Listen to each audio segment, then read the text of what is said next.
just wanted to remind you of what we were talking about when I left off last Friday. We were discussing that on the night of February 21st of 2017, not even a month after the murder of her husband, the defendant was followed to this location, the Dime Bar on Fairfax Avenue, by a surveillance unit, the Gangs and Narcotics Division. As you recall, I talked about the fact that the defendant and Baker went into the location for a while, that the defendant came back out. She was smoking a cigarette, and they observed as she began speaking with the bouncer, began rubbing the bouncer's inner thigh area, grabbed him by the back of the neck and began kissing him, and that those observations will be testified to by Detectives Cheng and Anaya during the course of this trial over the next several weeks.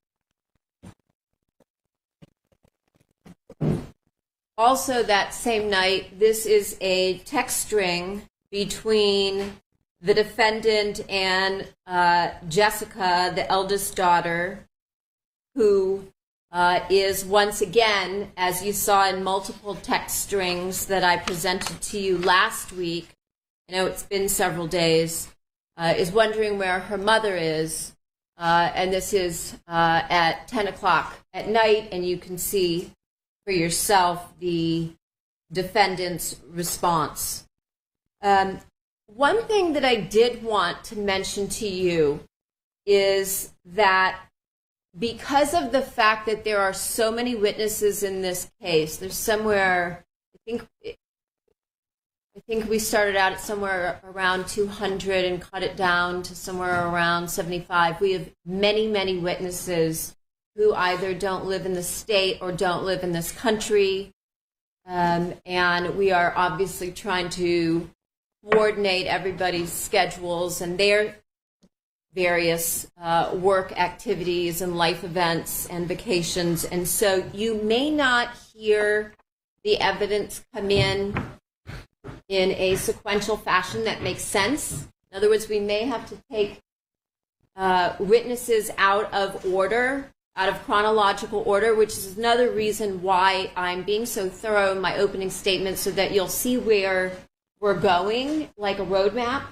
And I'm talking about some of the witnesses, and then at the end of the case, during closing, I'll have the opportunity again to speak with you and put the witnesses into context, as I mentioned, with respect to the law that Judge Cohen will give you, that will help you to make decisions in this case. So I just wanted to bring that up today because as we're starting with witnesses, perhaps this afternoon we'll start in a sequential order, but then from there you might see that people are being taken out of place in a chronological order, but when you hear them talk, you'll say, oh yeah, I remember when Ms. Silverman mentioned this person or this piece of evidence in her very lengthy opening.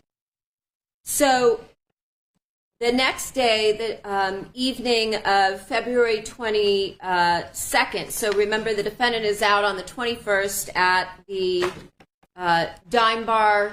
Her daughter is texting her, where are you? When are you going to be home? The surveillance detectives follow the defendant and Baker back to this location. I think I mentioned this also last week. This was a friend of Baker's, Roger Brown, who you'll hear from in this case, who lived at 331 Salem in Glendale. And after the murder, Baker stayed for a few days with, you'll hear about Sheila Salahian and Ricardo Cabrera. And then after that, towards the end of February, he's staying in Glendale, and the defendant's going back and forth from Glendale to pick him up at night for them to go out. This is a picture of that location, and what you're going to hear is in the early morning hours, around 2:55 in the morning, when the defendant and Baker finally get back to the Salem address where Baker is staying at the time with Roger Brown, Detective Chang installs a GPS tracker on Baker's black Ford Expedition, which is what you see here, and the vehicle was parked at that time in the parking garage of this location. The photograph that you see on the bottom right is a photo of Baker's vehicle. However, that's a photograph that was taken at a tow yard where subsequently it was taken after arrest for purposes of processing and to see the evidence that was in it, which I talked a little bit about last week.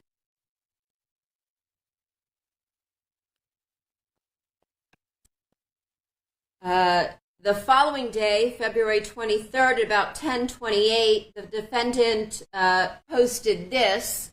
Again, as you read this, you can see how the evidence shows how persuasive she is in trying to get people who are reading these public posts, that being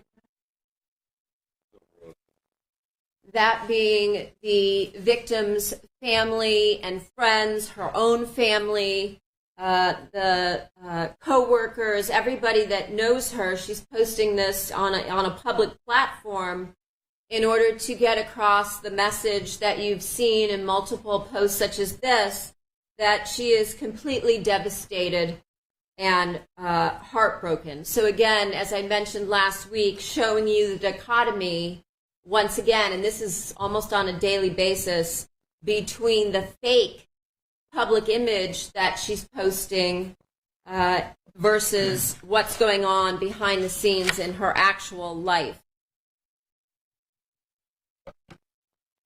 Later that same night, on February 23rd of 2017, it would be 1 month after the murder of Fabio Sementilli at 9:17 p.m., the defendant once again posts to Instagram along with a photo of Fabio and this caption. Your Honor, could you please inform the jury why it is that they are not seeing the photographs that she's posting? So, for legal reasons, I have limited the people of showing 2 photos of the decedent in life and no more. It's not because of them, it's because of me. It's because of legal issues. Thank you. So, she posts a picture of Fabio along with this message. That's why the background that you see seems to be similar on all of the Instagram posts. So if you know about how Instagram looks, you get the idea of what her page looks like, but we're not allowed to show you the actual photos. So she posts a picture of him. This is the caption that she writes, once again, trying to get across her her sentiment to the public and to everybody that knows her or Fabio, that this is really what she's feeling on the inside. Yet, as you know from listening to what I said on Friday and what I continue to talk about this morning, she spent the entire month after her husband of 20 years was slaughtered in their backyard, either with her lover, Robert Baker, or, as you heard, sending him naked photographs of herself or close-up photos of her intimate body parts. Again, that same night, she's out again. And here you see a text exchange between, again, the defendant and her daughter, asking when she's coming home. And this occurs on, again, the night of February 23rd, where the defendant once again picks up Baker at Roger Brown's apartment on Salem in Glendale, and they go out for the night.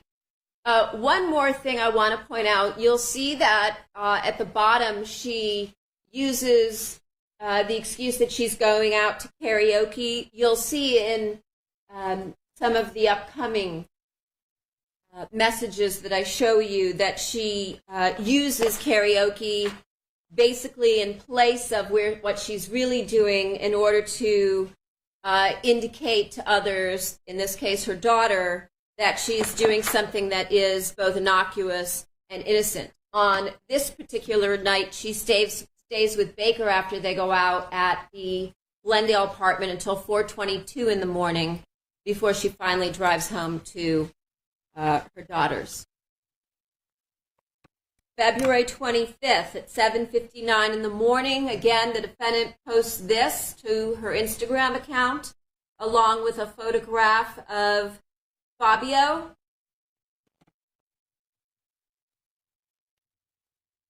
And you know that this is a lie because later that night, the surveillance crew, G&D again, follows her and Baker to this location, once again, Roger Brown's apartment, where she picks him up. They go out on the town and they return back to his apartment about 12:41 in the morning on the following day. That would be the 26th, where she stays at this time until 3:14 the next day on February 26th before, again, driving home to her daughters. And once again, during this night, you see once again the same type of text messages between the defendant and her daughter, talking about the fact at 11:40 that she's going to be out late. On February 26th, the following morning when she gets home, as I mentioned, she stays with Baker at his apartment until 3:14 at Roger Brown's. The next morning at 10:24, she posts this along with another photograph of her husband, Fabio. And later this same day, she leaves on a trip for Toronto. And she is in Toronto from February 26th, returning home on March 3rd. Now let me show you about what she posts while she's in Toronto. So on February 27th at 7:17 in the morning, she posts again a photograph of Fabio with this caption. And as you can see here, they're going to visit his burial site that day. And so she posts this. On March 1st at 7:08 in the morning, the defendant again posts a picture of Fabio with this caption about spending time with his mother, talking about how she is spending time with his family and friends.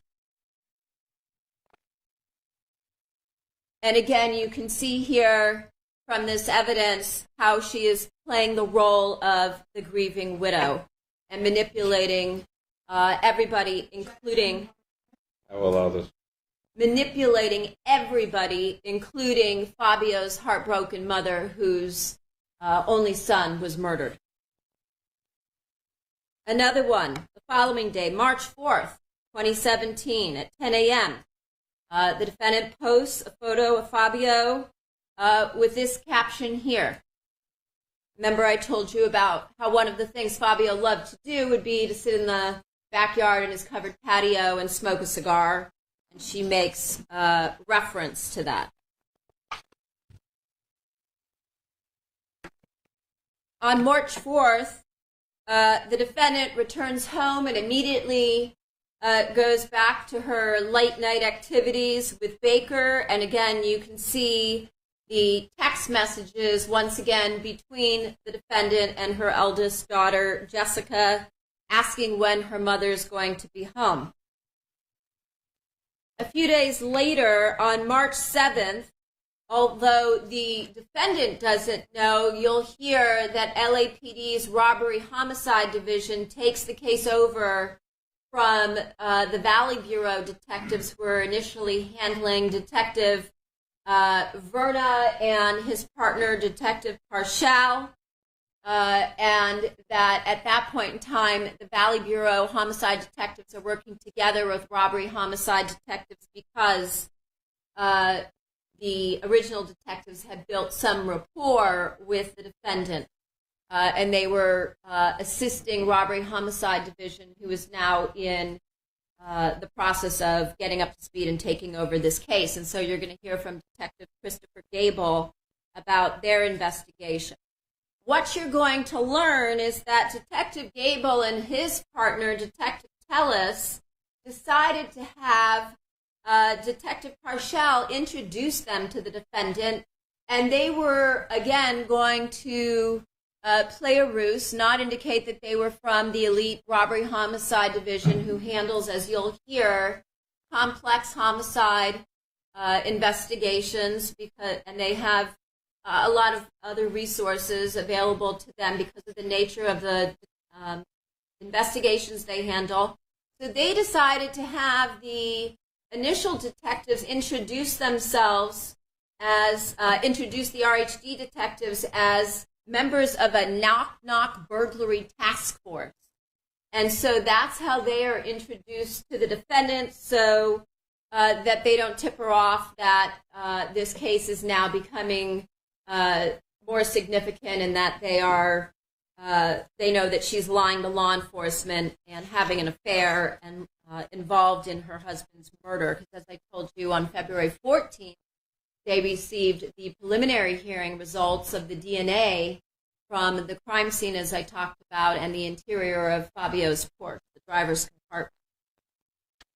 On March 8th, 2017, the next day at 8 in the morning, the defendant posts a photograph of herself along with Fabio with this caption.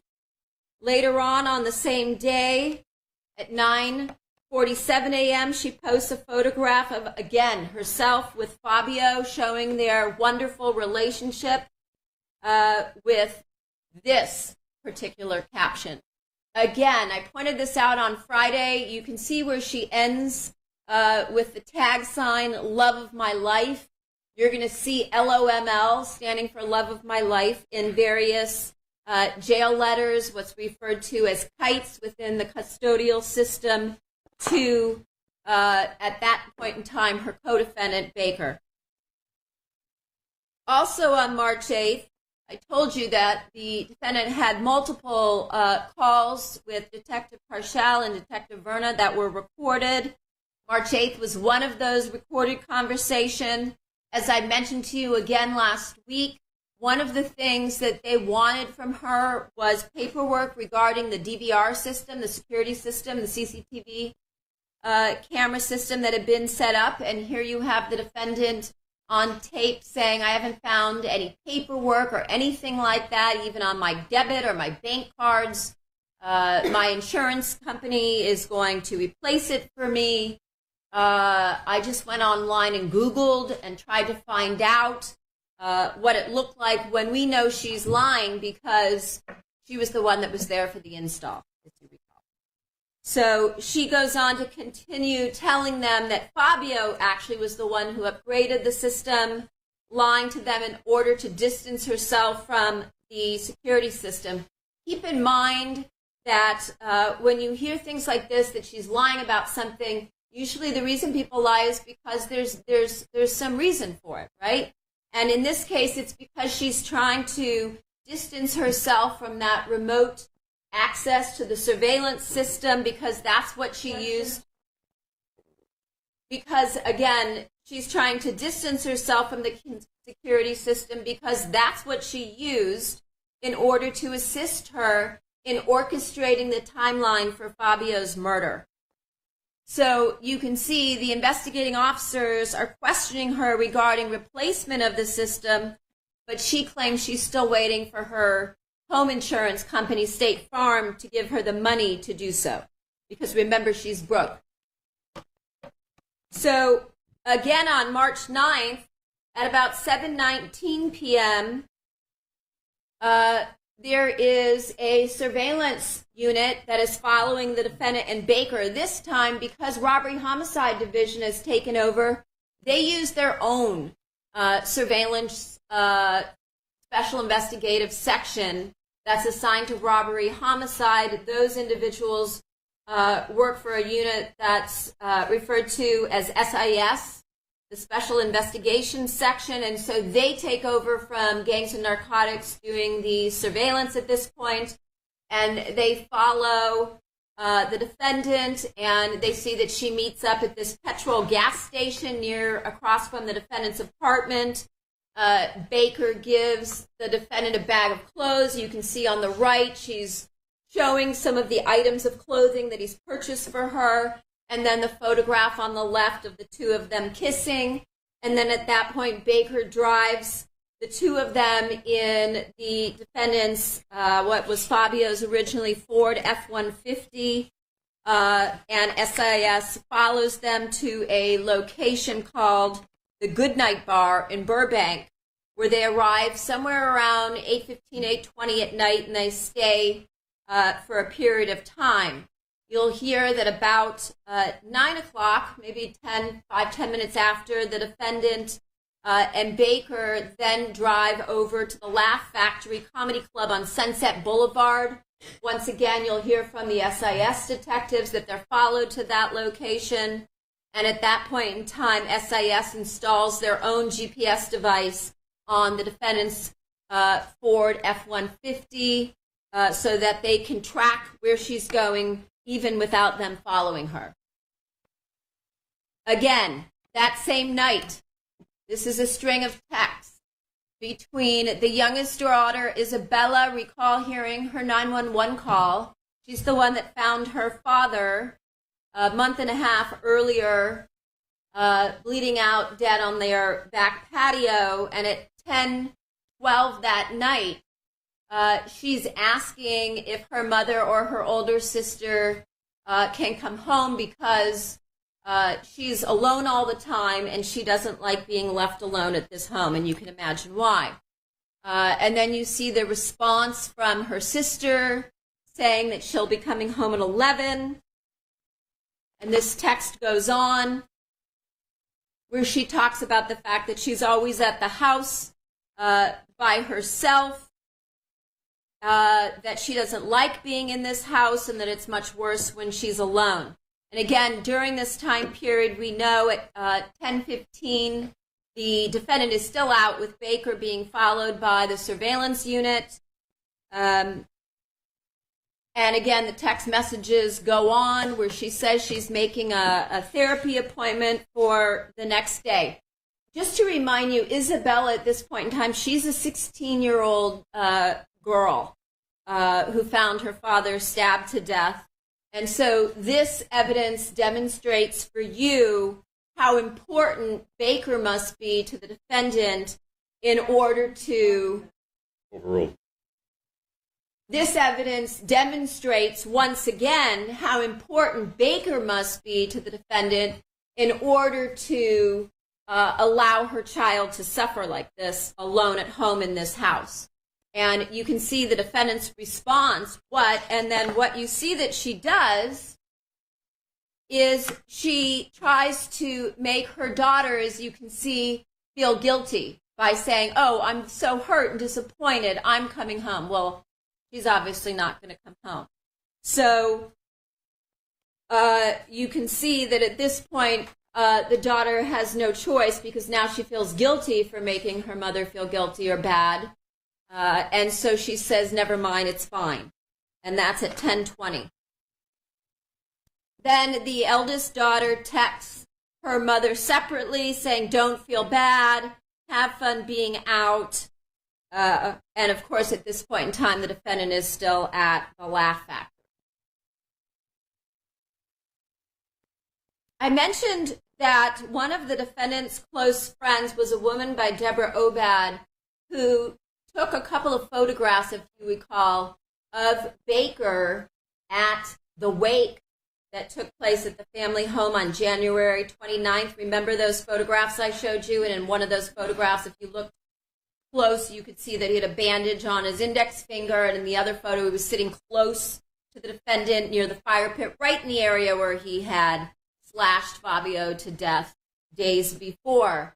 On the morning of March 11th, Deborah Obad, who suspects the defendant is having an affair, knows that the defendant is lying, drives by the Sementilli home and sees Baker's Ford Expedition parked in front. So she takes this particular photograph and then sends it over to LAPD detectives Verna and Parshall because she's tipping them off again about Robert Baker. But recall, as of February 14th, she had tipped them off about Baker, but on February 14th, they got confirmation via the initial round of DNA evidence that was analyzed.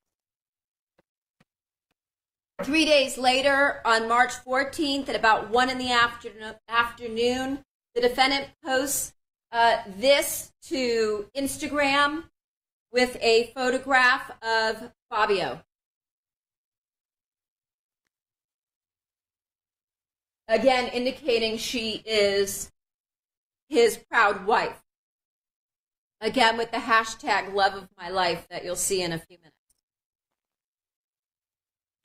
On March 16th, the defendant calls Detective Parshall again. Remember, I told you that throughout the course of the investigation, when Valley Bureau Homicide was handling it, she would call on a regular basis because she wanted to know where they were at in their investigation, what evidence they had, and that Detective Parshall and Detective Verna were not going to release anything, and so they kept making excuses to throw her off the trail because they didn't want her to be able to destroy any evidence or to interrupt their investigation. And at this point, she's asking specifically about DNA results from the samples that were collected from Fabio's Porsche. She again mentions to Detective Parshall in this recorded phone call that she's anxious to collect the life insurance proceeds. Remember, we talked about how she started making inquiry about the proceeds the very night of the murder and had her friend Deborah Obad texting the CEO of the company, Sal Macheri, about the life insurance because Monica was asking, and he found it so unusual that he was showing it to people in HR. And she says here in this call that not only is she anxious to collect the life insurance proceeds, but that the HR department at Fabio's company, Wella, needs confirmation from LAPD in order to clear her name so she can get the money. And you'll hear a recording of that call. On the same day, after making that call to Detective Parshall at about, let's say 10:45 that night, March 16th, again, the defendant posts to her public Instagram account a photograph of her husband, Fabio, along with this caption. Again, continuing to create the public false impression that she is a grief-stricken widow. And as you read posts like this, you can imagine how that may instill guilt and sadness in other people so that they're willing to do her bidding, which you're going to see coming up. The next day, March 17th at 4:21 in the afternoon, again, the defendant posts to her public Instagram account this quote about her husband, talking about how he was the best husband ever. The following day, March 18th, she's out again with Baker, and the older daughter, Jessica, is asking her mother, are you going to be home late or like kind of late or really late? And this is her mother's response.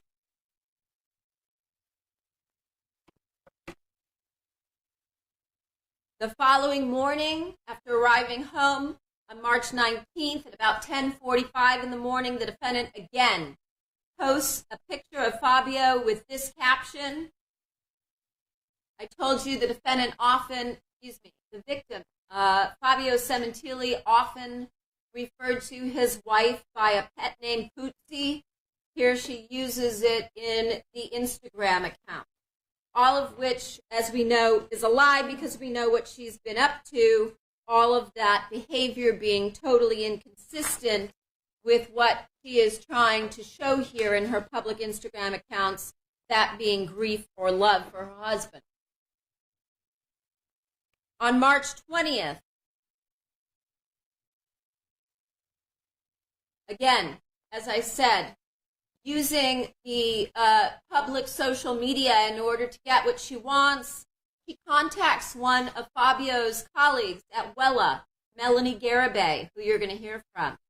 And Melanie Garibay was somebody who booked Wella's shows and conventions. These are large-scale shows with hundreds and hundreds of people in Las Vegas, that she had worked through various contacts in Las Vegas in order to, as you can imagine, set up these large conventions and block out rooms for their executive staff like Fabio and other individuals that would be traveling in from around the country and around the world.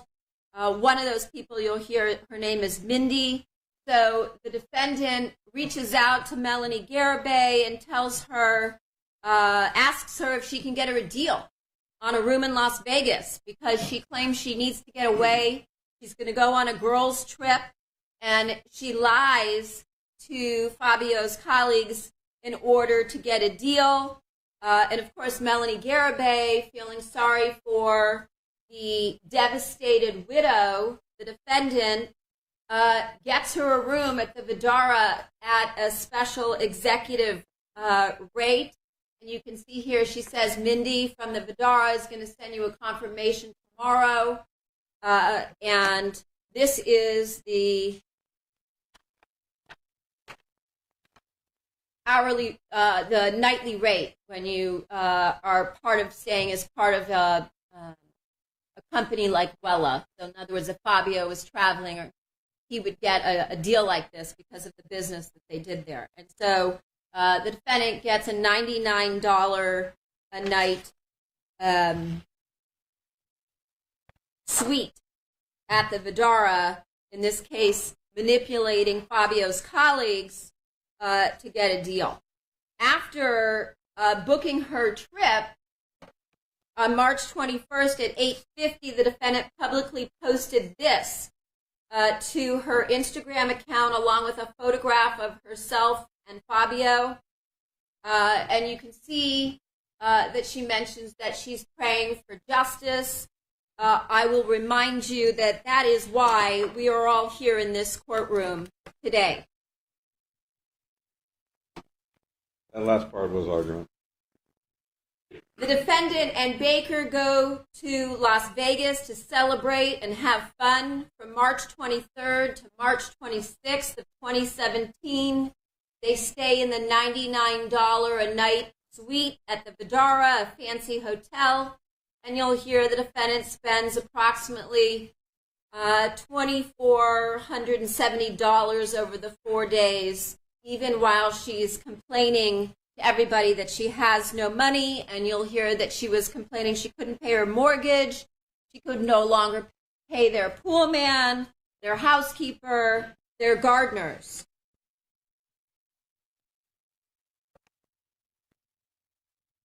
Late night on March 25th into the early morning of the 26th, while they're in Las Vegas, the defendant and Baker are at the Wynn Casino and the Intrigue nightclub, along with Baker's friends from Las Vegas, who you will hear from, Ron and Michelle Ray. You can see Michelle Ray in the top left photo. You can see Ron Ray with Baker and the defendant in the top right photo in the hat.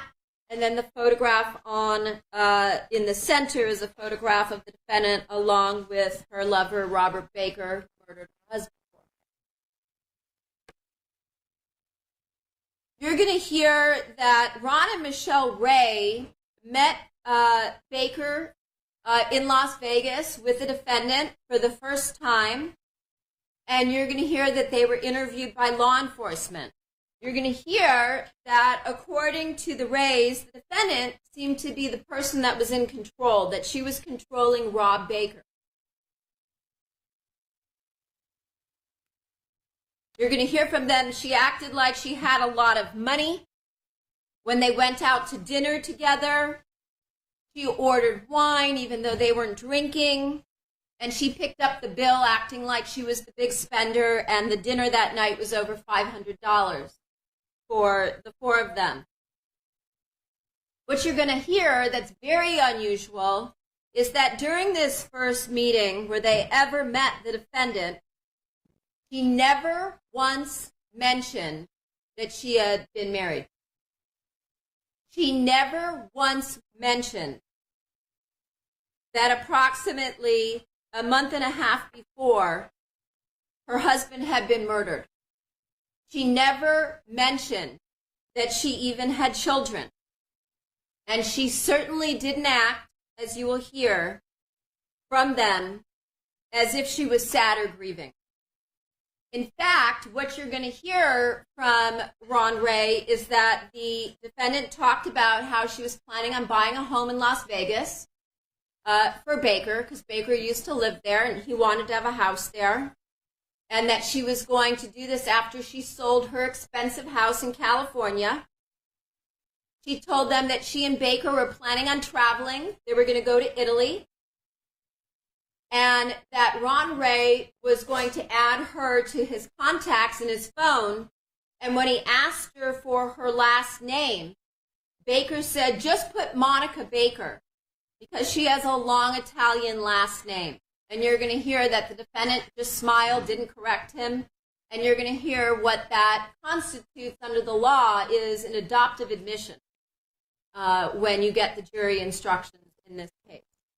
You're also going to hear that Ron and Michelle Ray told detectives that not only was the defendant very controlling over Baker, but that she was extremely loud and obnoxious, and that she repeatedly grabbed Rob Baker by the crotch and talked about his penis size.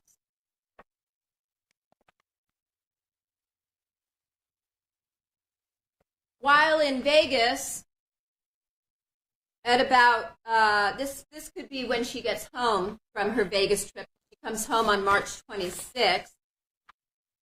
At 8 o'clock at night, the defendant posts another photograph of Fabio with this caption talking about her daily posts and all the kind words and outpouring of love, which means that, as any of you who are on social media know, when you post something, sometimes friends and others will comment on your post and chime in, and what she's telling them is that that was therapy for her. It made her feel so much better, and she is, again, mentioning that she's sorry she wasn't reaching out or responding because she's been so busy, and in this case we know she's been very busy because she's creating the life that she wanted with Baker.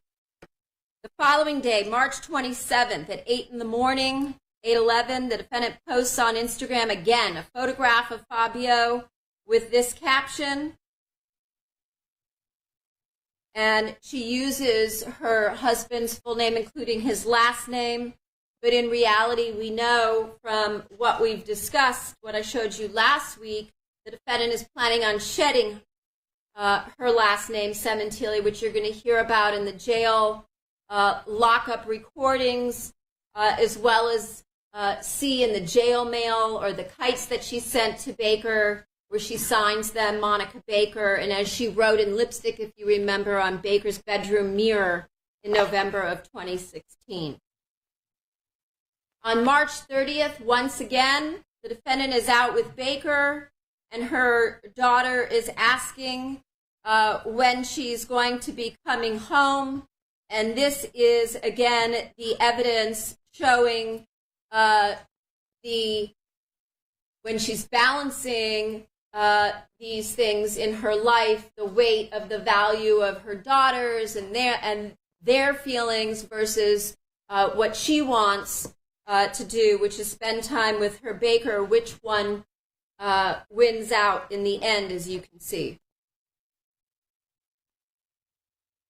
And that text goes on, and the defendant says maybe she'll be home around 1:30. On April 3rd, again, the defendant posts a photograph, this time of her two children, Isabella and Jessica, along with Luigi, all three of Fabio's children, with the caption that you see here.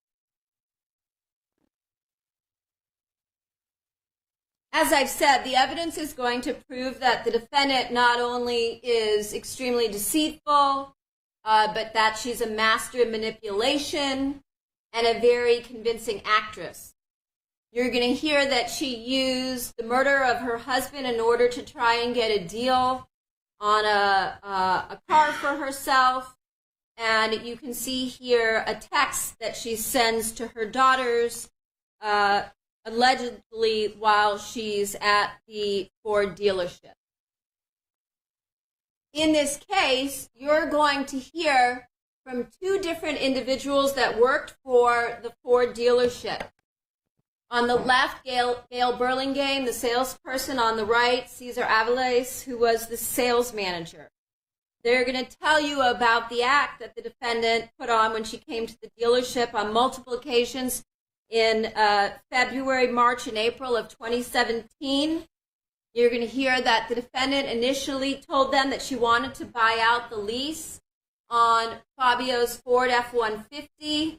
It was under Fabio's name, and she said that because her husband had passed away, she and her kids really wanted to hold on to his truck because it had sentimental value to them. And you're going to hear that Gail tried to work this out by calling the corporate headquarters.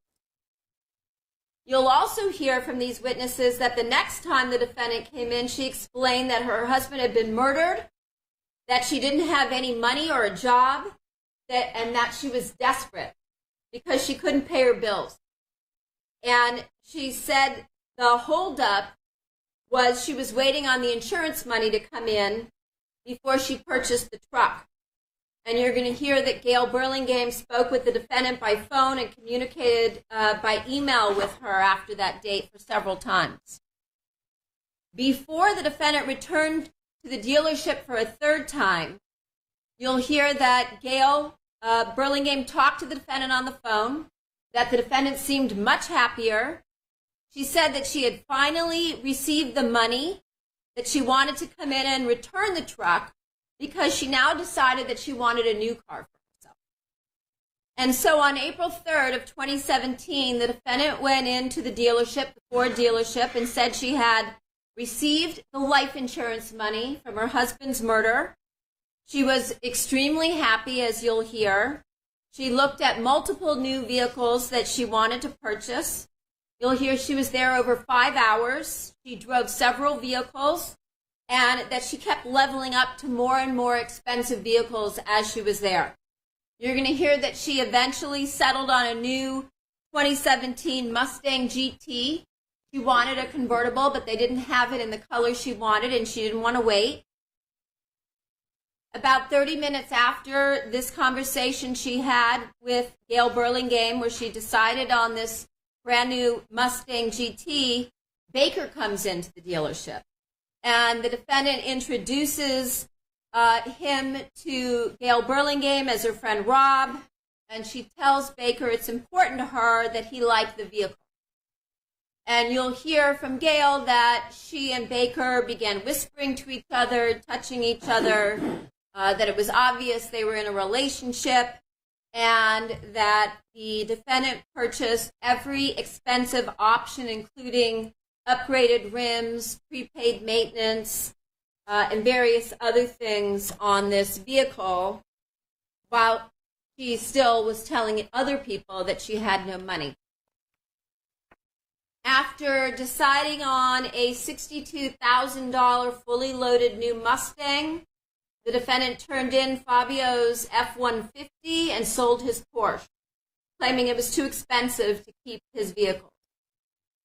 When the defendant and Baker were arrested on June 14th of 2017, they were both together in this brand new Ford Mustang, and Baker was driving.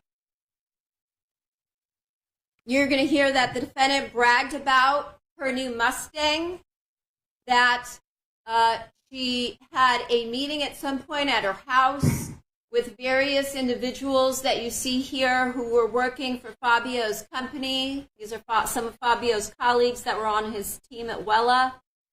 She told them she had given an Oscar-winning performance at the dealership so that she could get this particular vehicle. When they came to her house to discuss the fact that they were setting up a memorial event for Fabio, and the defendant very excitedly showed off some of the high-end options on her new car, which they found to be unusual.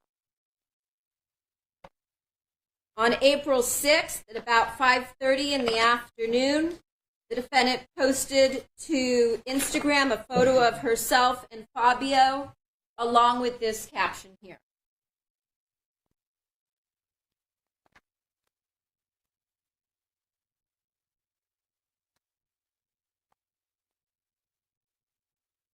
So again, by these daily posts, I'm assuming by now, you're getting the gist. That she is creating a completely false perception. And you can see how much work she's putting in on a almost daily basis to create that perception. 2 days later, on April 8th, these are photos taken outside of Baker's apartment building on Independence. Baker is taking pictures and video from inside the defendant's new Mustang as the defendant stood outside the vehicle smoking, as you can see here. These photographs were found in the defendant's iPhone. You can write down, if you're taking notes, number 119. This particular phone will come up again throughout trial. Later that same day, on April 8th, 7:17 at night, the defendant posted on Instagram a photo of Fabio's son, Luigi, who was living in Toronto, Canada at the time and attending college, wishing him a happy birthday.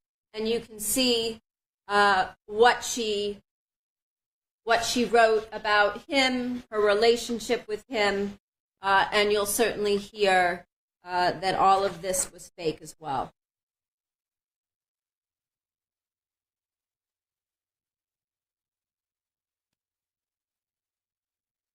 The following day, on April 9th, at 10:58 at night, the defendant again posts on Instagram a photo of Fabio with this caption here.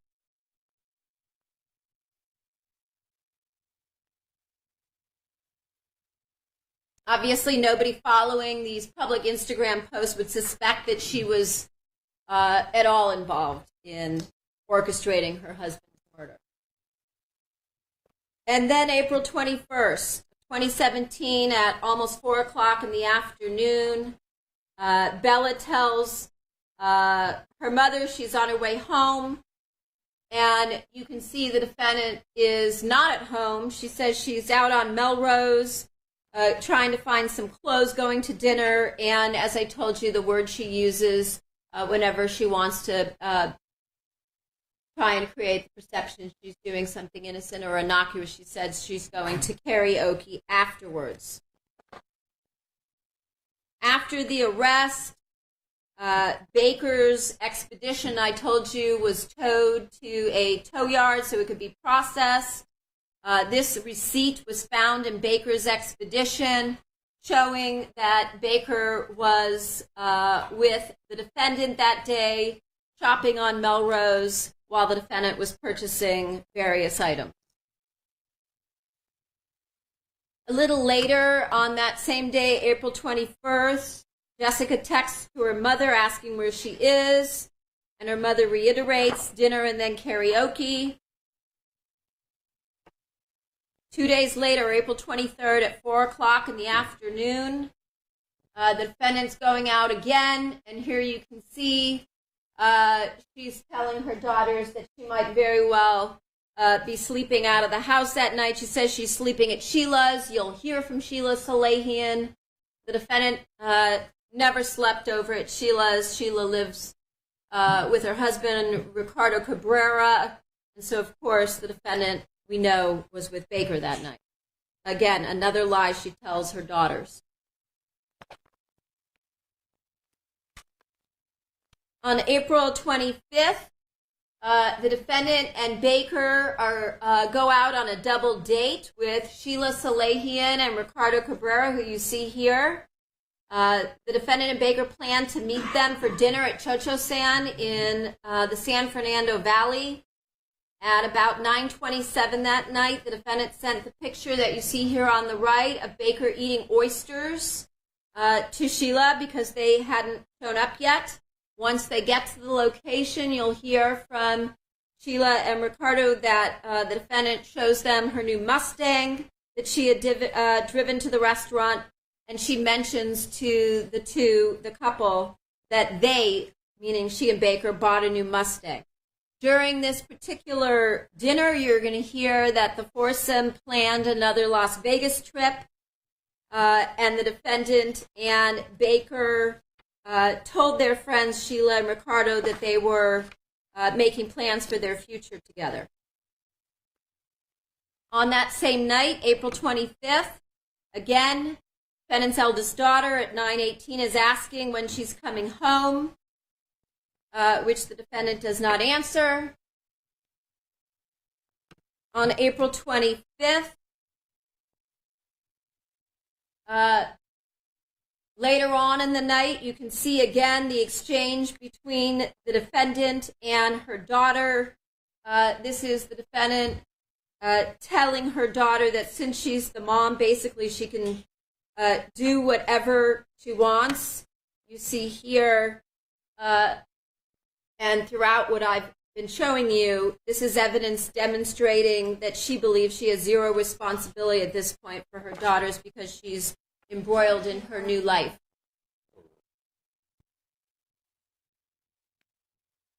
On May 2nd at 2 in the morning, again, the defendant's out with Baker, and her daughter's asking, when are you coming home? And at 2:50 in the morning, 2:49, she says she's on her way, and at 3:18, she's almost home.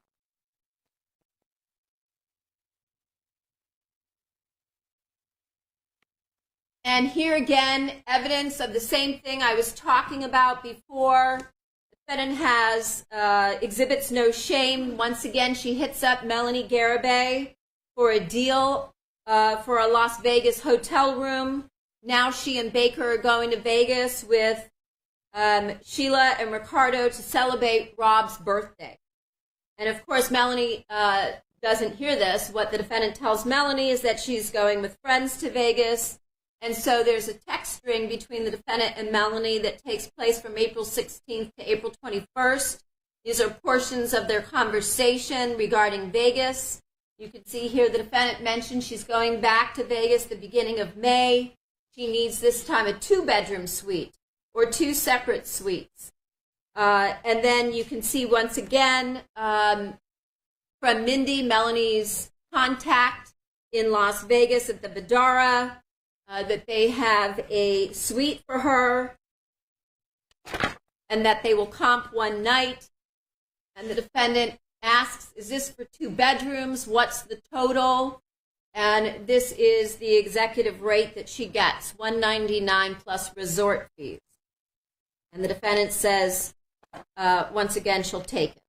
So we know then from May 3rd through the 5th, the defendant, along with her lover, go to Vegas for Baker's birthday. They go and meet Salehian and Cabrera there because they're going for, I think they were there for a Britney Spears concert. And Salehian and Cabrera staying in the other bedroom in this 2-bedroom suite at the Vidara Hotel with them. Monica pays for the whole suite. And you'll hear that they also went out and got together with Ron and Michelle Ray again, and also a friend of Baker's, another friend of Baker's from Las Vegas, Al Birdsong, who I mentioned to you last week. Al Birdsong is the individual where Baker and Austin stayed when they went to Vegas in July of 2016. So while the defendant is claiming that she's broke, she goes to spend 3 days in Vegas, pays for the suite, and she and Baker fly there. May 3rd, the defendant texts this picture to Sheila Salehian at 11:55 in the morning. What you see here is the defendant along with Baker, and in the back, the individual with no shirt on the couch, that's Al Birdsong. Sheila says, nice, where is this? The defendant says, Vidara Cabana. She purchased a cabana, and you'll see the invoice. On the night of May 3rd of 2017 in Las Vegas, the defendants planned a birthday party for Baker at Marrakesh restaurant. You can see Ron and Michelle Ray there on the left. Al Birdsong behind them, now wearing a black shirt.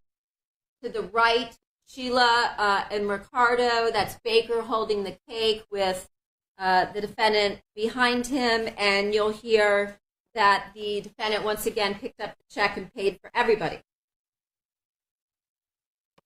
As I was describing for you, Ron and Michelle Ray mentioned that the first time that they met the defendant in March, the defendant would grab Baker's crotch and talk about his penis size. Here you can see it for yourself, captured in a photograph.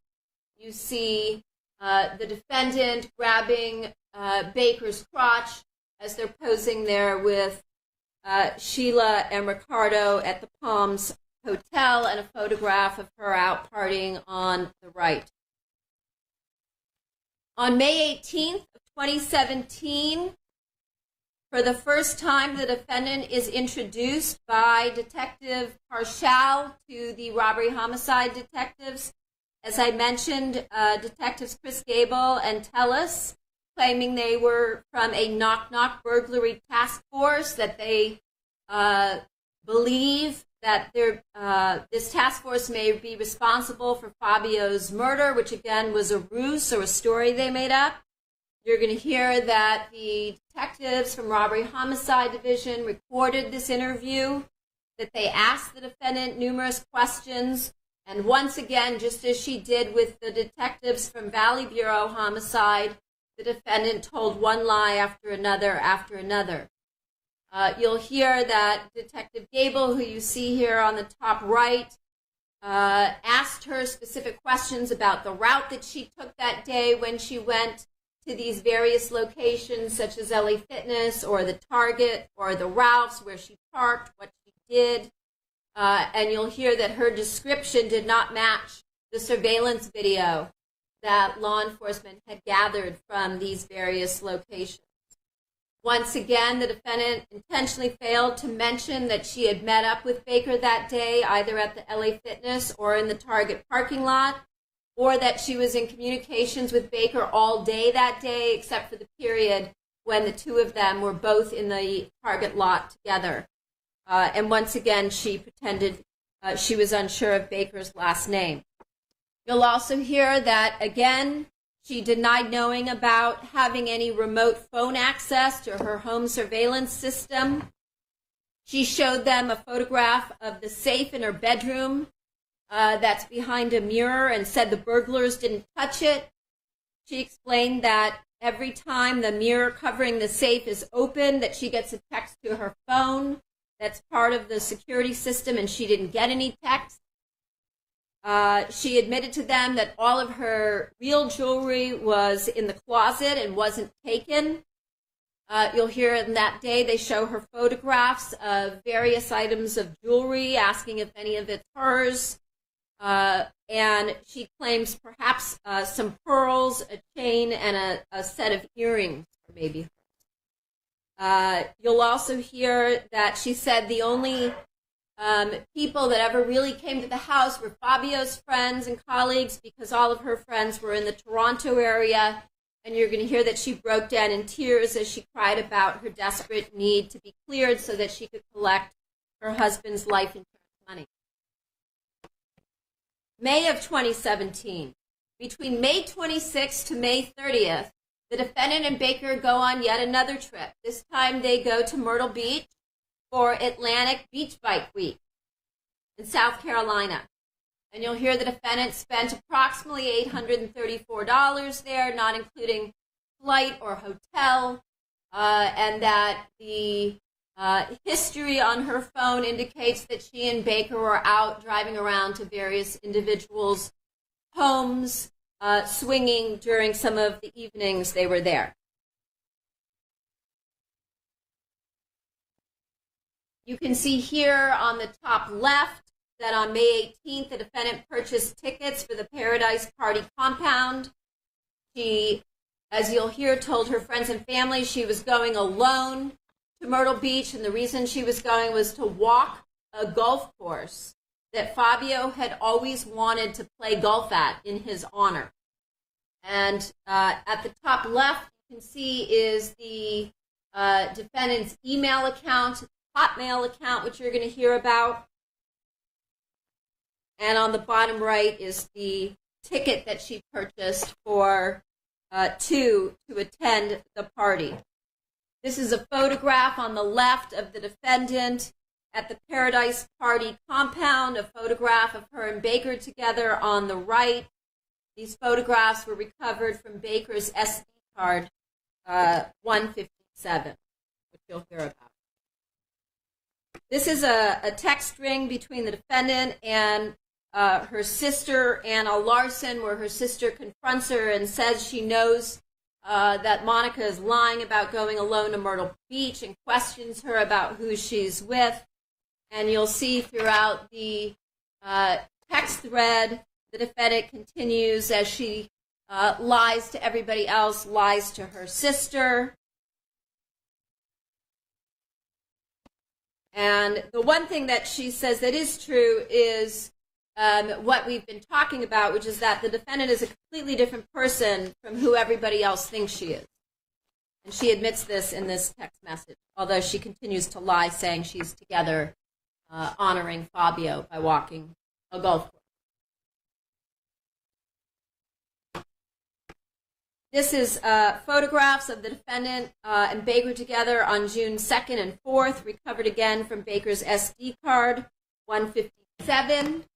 This is June 6th, where SIS surveillance, again, is following the defendant and Baker. They're followed to LA Fitness.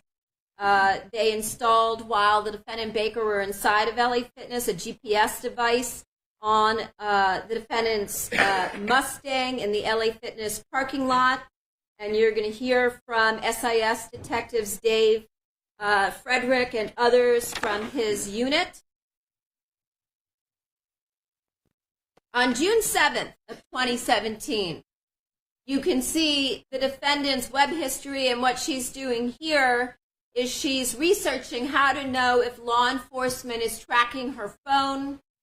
She does these searches on her LG tablet, which is item 82, which you'll hear about during the course of the trial, which obviously indicates that she's worried the police are investigating her, perhaps tapping her phones or following her. And you can see the various things, queries that she researches on her tablet, including, do the police have the right to tap my phone? 6 cell phone tap signs. How do you know if your cell phone's being tapped by the police? What type of phones can be tapped? 5 things to know about police cell phone spying. And police can't read your iMessages, but here's what they can see. Again, this is evidence that is inconsistent with the innocent act she's trying to display. Also is inconsistent with having nothing to hide but for an affair. Shows that she was concerned about what the police might find on her phone, and you'll hear jury instructions at the end of this case from His Honor regarding something called consciousness of guilt. These are a couple of the articles that she pulled up so that she could read about what the police would be able to see on her phone. On June 9th of 2017 at 6 o'clock at night, Detective Parshall sends the defendant an email, which is a ruse. Again, it's fake. It's meant to stimulate, to see what she'll do. He says, we're clear. She's been asking for months. We're clear on the letter for the life insurance. My secretary is typing it up. And MetLife, the life insurance carrier for Fabio's policy, should have it by the end of next week or the following week.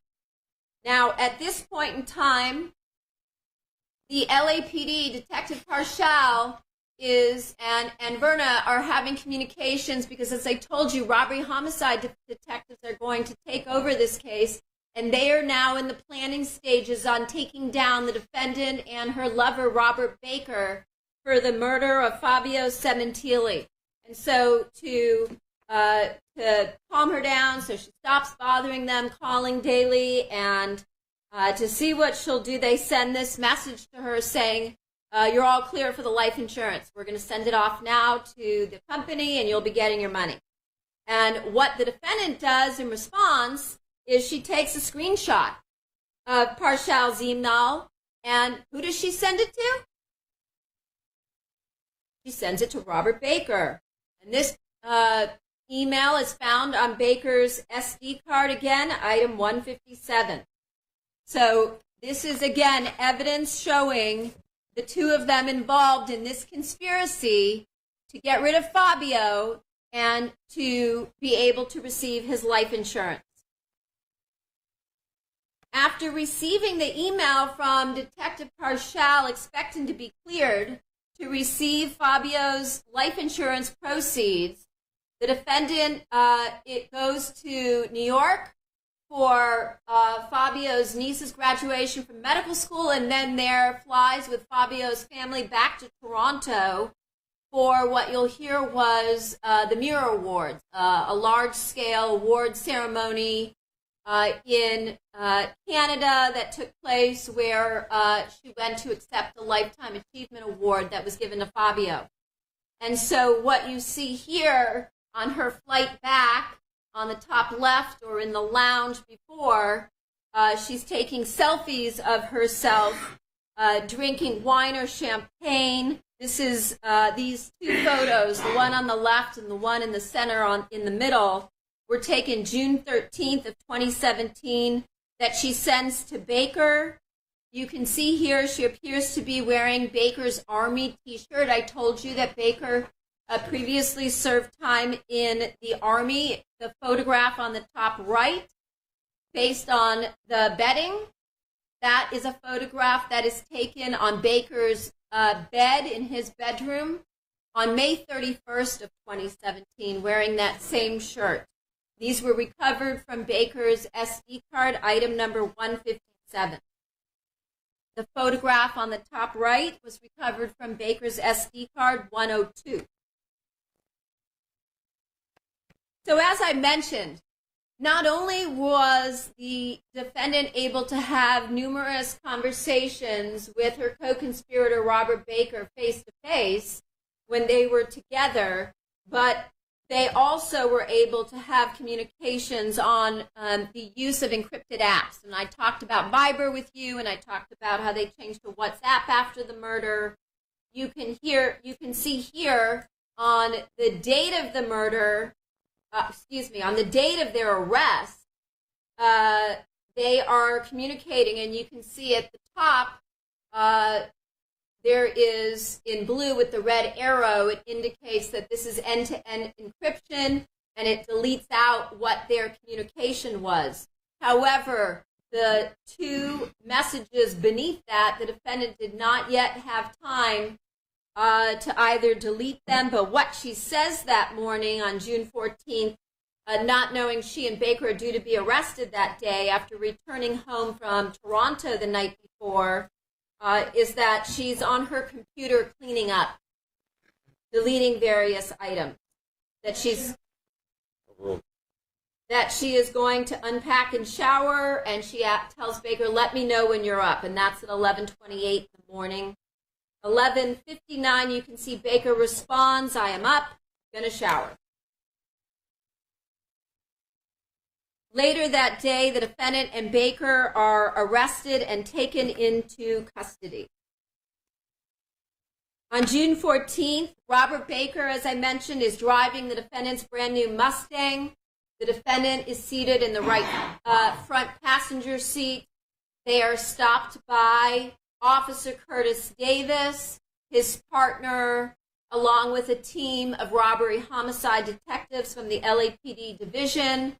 You will hear that day that detectives from robbery homicide were serving simultaneous search warrants that had been previously signed by a judge at their residences for the defendant. That meant at the 12 Queen Victoria residence, and for Baker at the 6817 Independence apartment. Evidence that was recovered inside, of the Mustang included the defendant's purse, and inside her purse in the Mustang, the defendant had an iPhone 7. This is item number 119 that I mentioned earlier, with a phone number that I suggested you take down if you are writing notes, but you don't have to because you'll hear about it many more times during trial. The phone number being 818-424-4213. Along with the iPhone 7, number 119, law enforcement also found in the defendant's purse a ZTE flip phone with a different number.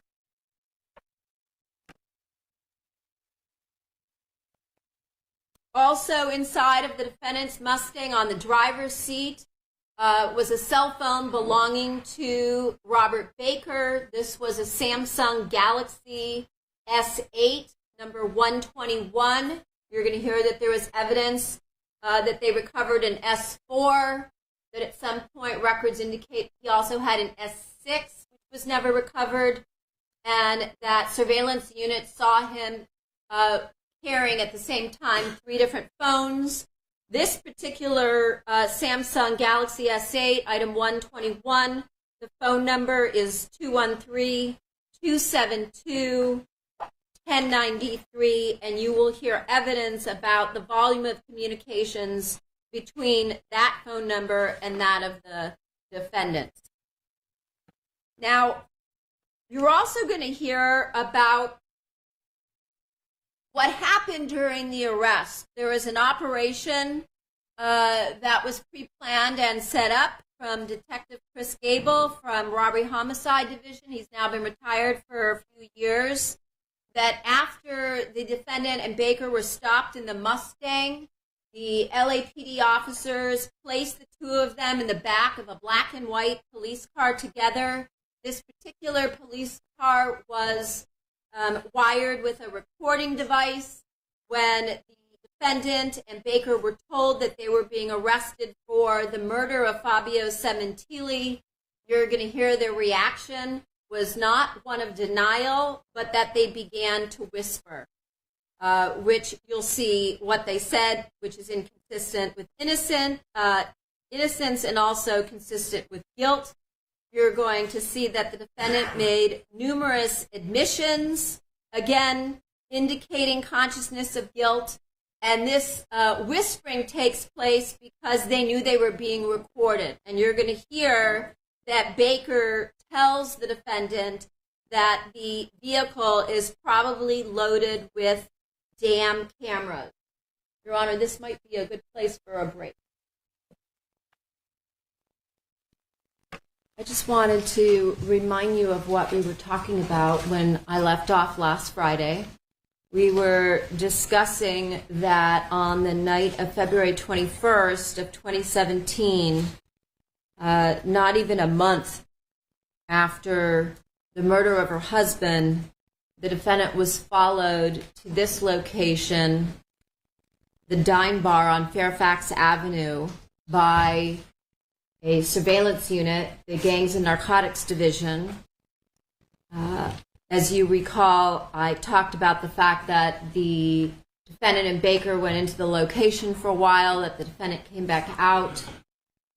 She was smoking a cigarette, and they observed as she began speaking with the bouncer, began rubbing the bouncer's inner thigh area, grabbed him by the back of the neck and began kissing him, and that those observations will be testified to by Detectives Chang and Anaya during the course of this trial over the next several weeks.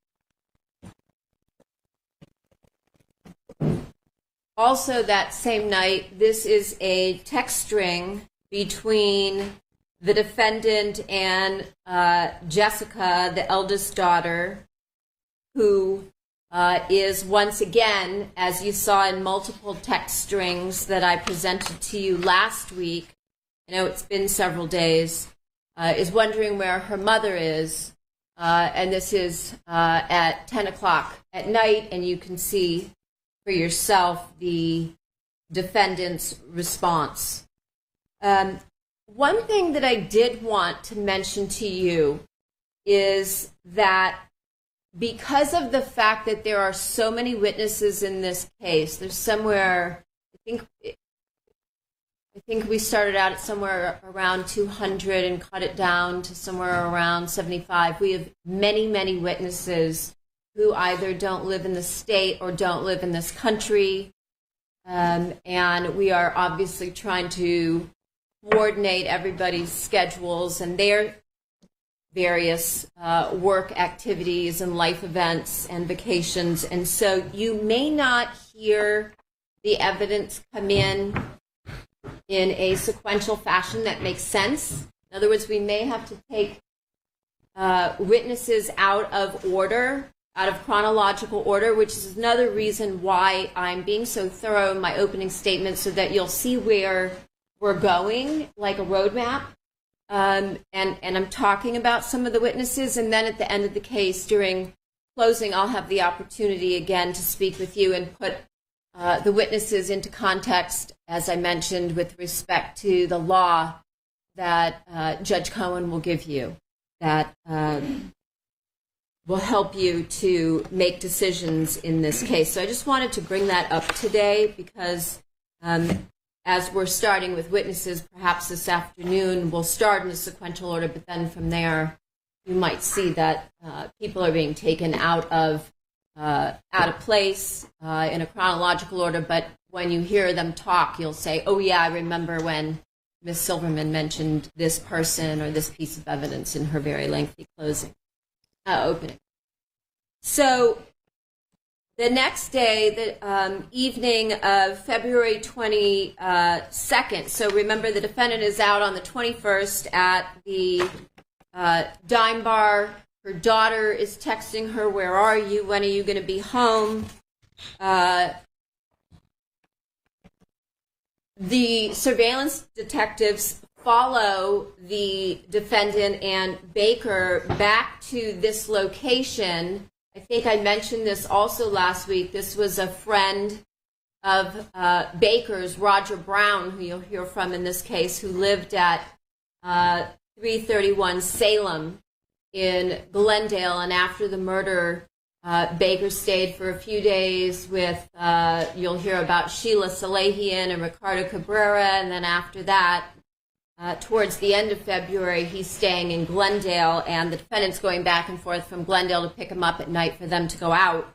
This is a picture of that location, and what you're going to hear is in the early morning hours, around 2:55 in the morning, when the defendant and Baker finally get back to the Salem address where Baker is staying at the time with Roger Brown, Detective Chang installs a GPS tracker on Baker's black Ford Expedition, which is what you see here, and the vehicle was parked at that time in the parking garage of this location. The photograph that you see on the bottom right is a photo of Baker's vehicle. However, that's a photograph that was taken at a tow yard where subsequently it was taken after arrest for purposes of processing and to see the evidence that was in it, which I talked a little bit about last week.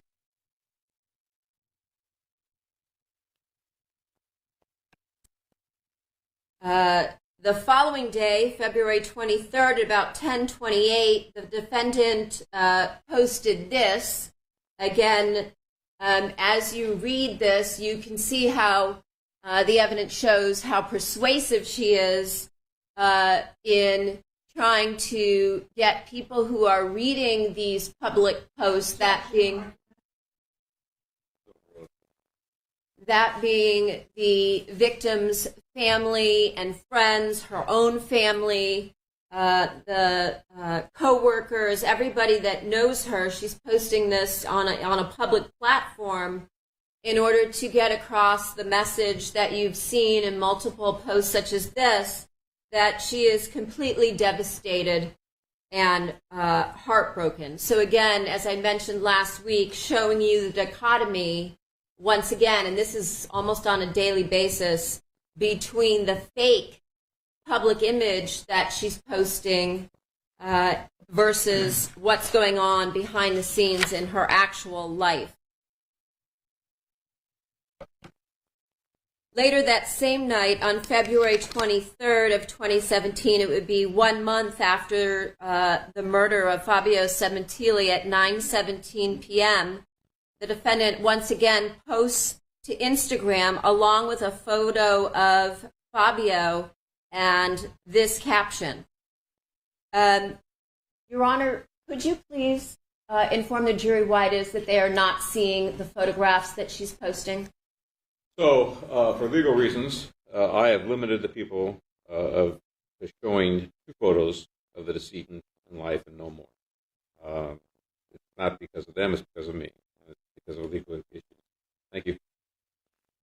So, she posts a picture of Fabio along with this message. That's why the background that you see seems to be similar on all of the Instagram posts. So if you know about how Instagram looks, you get the idea of what her page looks like, but we're not allowed to show you the actual photos.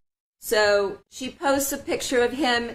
This is the caption that she writes, once again, trying to get across her her sentiment to the public and to everybody that knows her or Fabio that this is really what she's feeling on the inside. Yet, as you know from listening to what I said on Friday and what I continue to talk about this morning, she spent the entire month after her husband of 20 years was slaughtered in their backyard, either with her lover, Robert Baker, or, as you heard, sending him naked photographs of herself or close-up photos of her intimate body parts. Again, that same night, she's out again. And here you see a text exchange between, again, the defendant and her daughter asking when she's coming home. And this, during the time they were in custody. On June 14th, they were taken to the Van Nuys police station. That was the closest station to where they were arrested, and that they were placed into recording cells, again, custodial cells that had recording devices. You're going to hear that her cellmate, Cynthia, was an undercover agent, the same type of operation that I told you about that occurred with Christopher Austin after his arrest in Vancouver, Washington. And you're going to hear that the defendant began by talking about Fabio, that he was the greatest man that ever existed, that he was loved by everybody, that he was somebody who was full of integrity and character, that he was the love of her life, which obviously was a lie because you're going to hear she says that to Baker,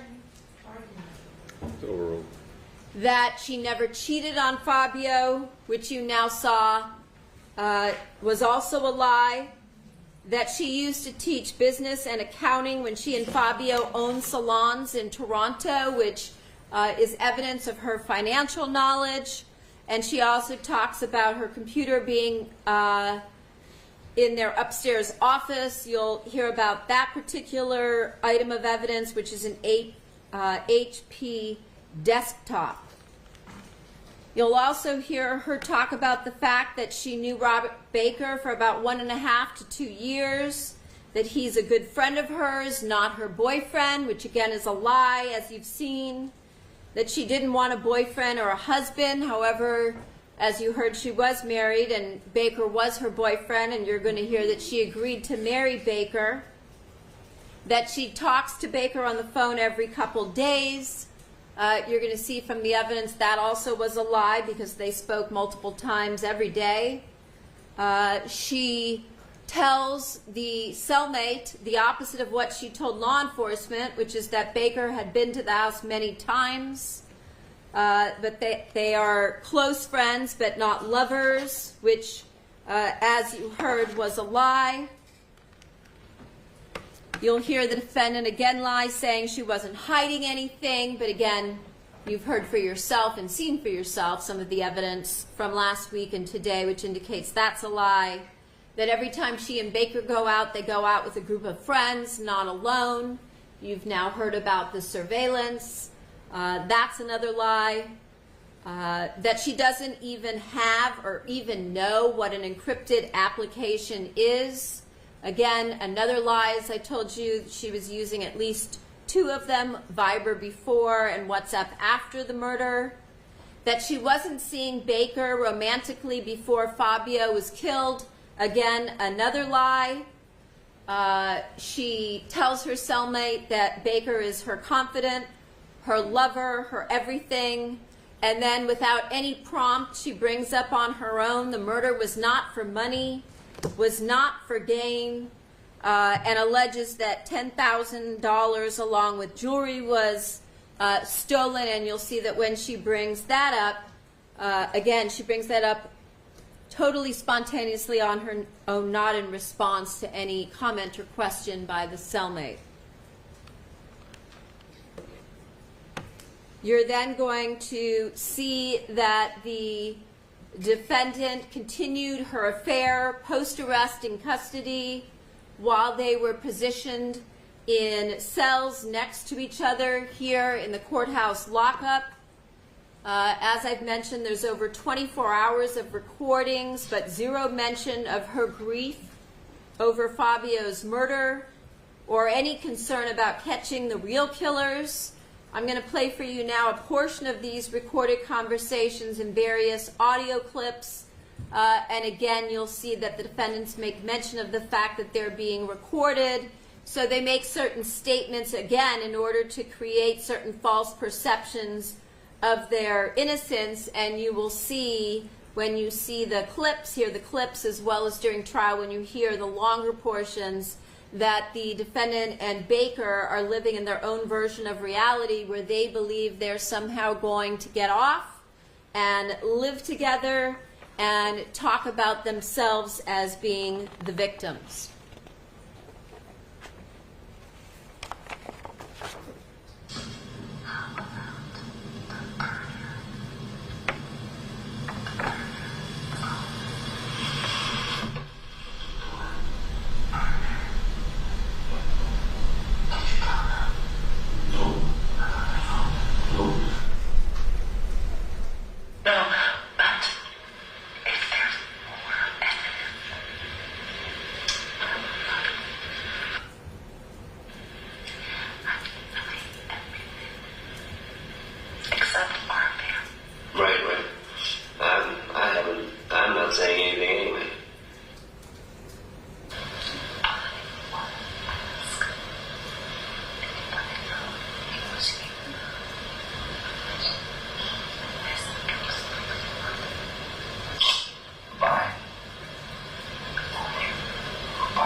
We have no defense without each other.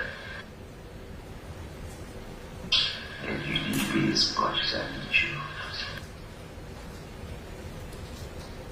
How does it look, me writing to you after they told me they found your DNA? Did you read the part about WhatsApp? No, What's that? You know, there's a lot of mixed feelings out there, you know. But that's an old life. Yeah. It's time for a new one. Yeah. My new one's with my baby.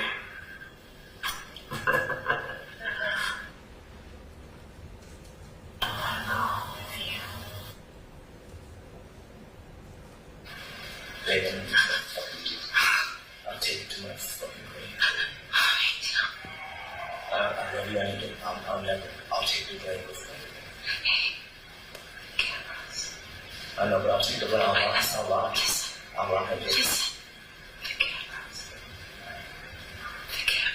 Where? Target. They have a camera at Payless Shoes. They have no video of him. Or was? Yeah, told me. The video was only for a month or two. I know. And nothing on the other one at night, too. There's nothing. Only thing is a couple of drops of my DNA, and you explained that already, that he took it. Yeah.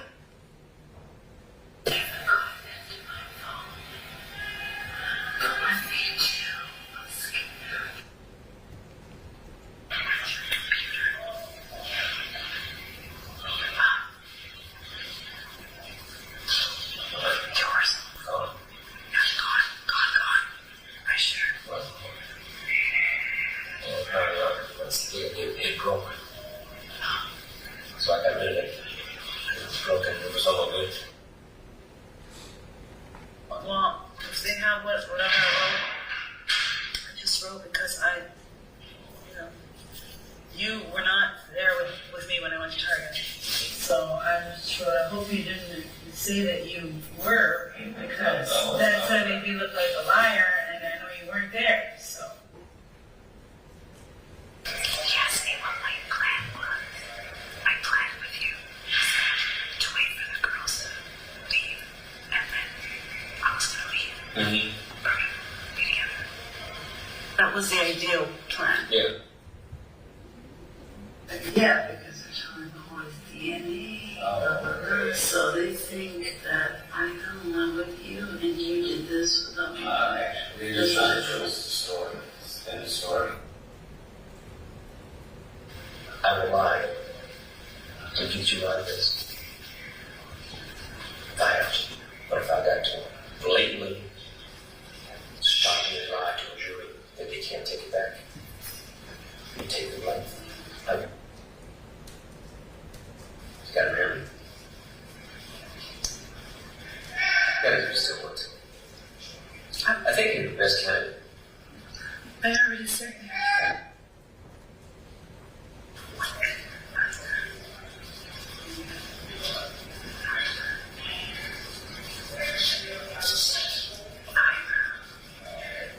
Remember? Nothing. Are you sure? Oh, no. That's why I went. That's what I'm looking for. Wait and see. But even then, it was just going out. That's good shit.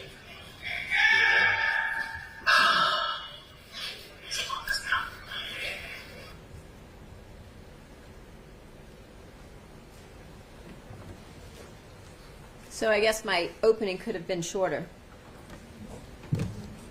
So you heard them discuss the burner phones. You heard them discuss WhatsApp and Viber, the encrypted apps that she claimed she knew nothing about. You heard them discuss the video. You heard the defendant bring up they don't have any video of you, of us, outside of Target where the Payless store is. And then you heard her say, I hope you didn't say that you were there because I know you weren't there with me that day. Again, saying that for the cameras that they know are watching.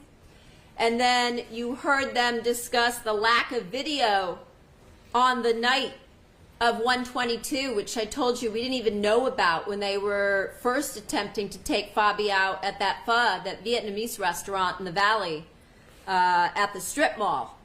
And Baker said they don't have video from that night either. You also heard the defendant say to Baker, no deals. In other words, don't flip. Don't take a deal and flip on me and come in and testify against me. You heard Baker say we have no defense without one another. You heard Baker also say that he would testify if necessary and take all the blame, that he's going to take what they did to the grave. And you heard her discuss with Baker the fact that they have plans for the future to be together one way or the other. So this is evidence that you're going to hear in more detail throughout the trial. You're going to hear from the defendant and Baker in these communications where they come up with one excuse after another to say that she somehow had no idea about this plan to murder Fabio. And as you just heard, she talked about the fact that her lawyers think that she was just in love with him and he did this without her even knowing about it or her involvement.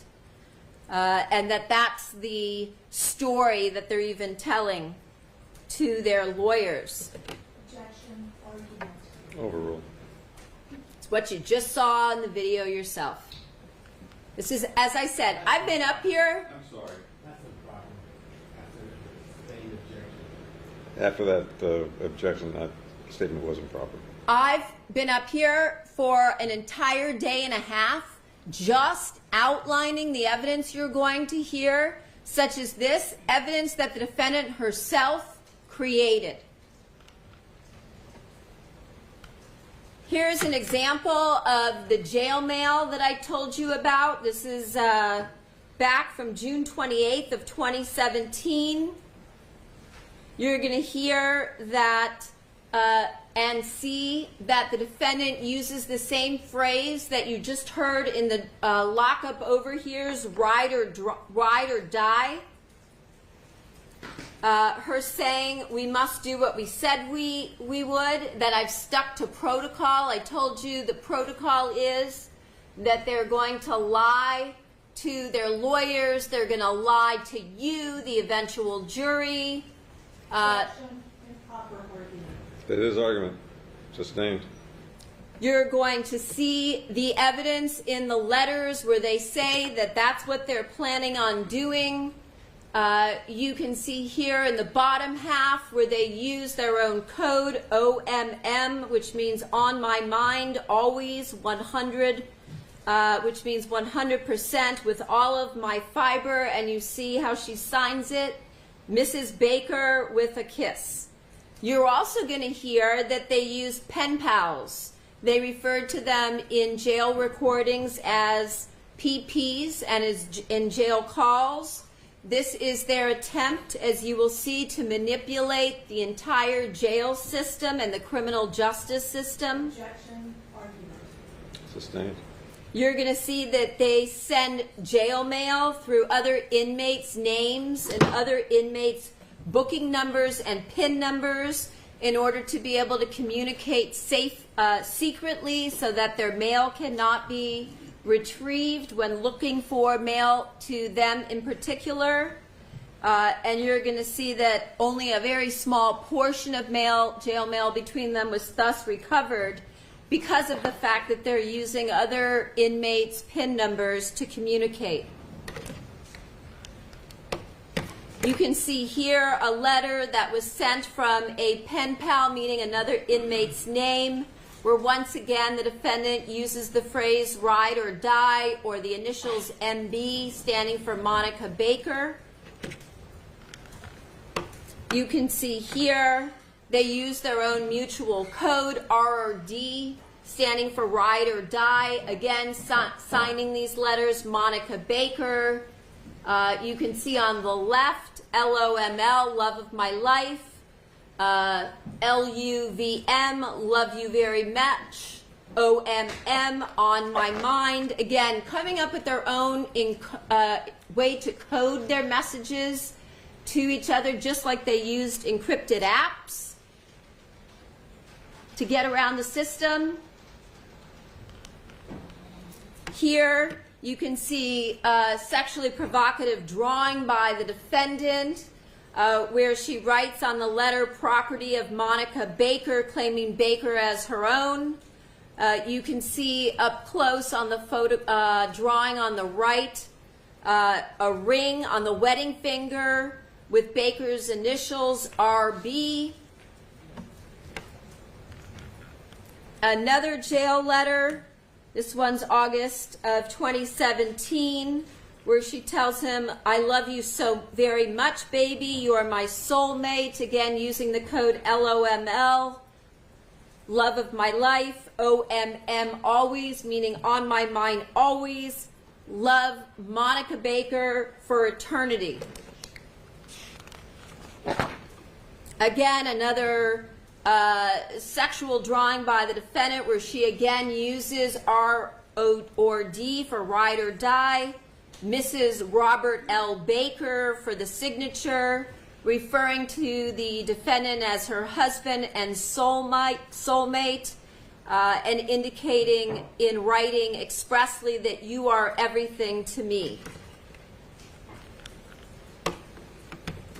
Again, a portion of a letter where the defendant sends it to Baker, telling him that she needs him. I need all of you.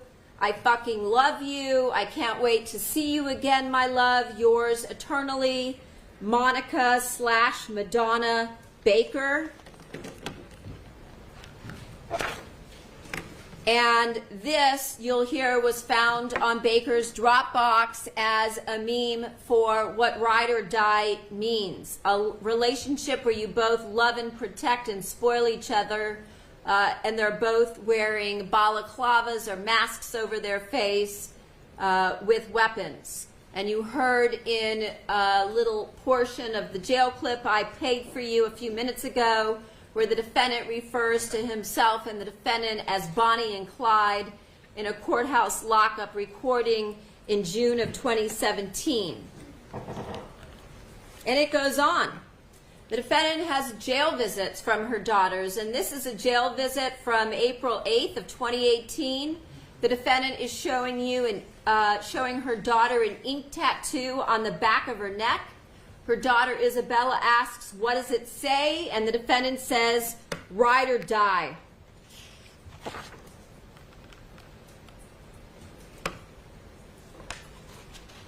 As I mentioned, the defendant took great efforts to communicate with Baker without anyone else knowing, even their attorneys.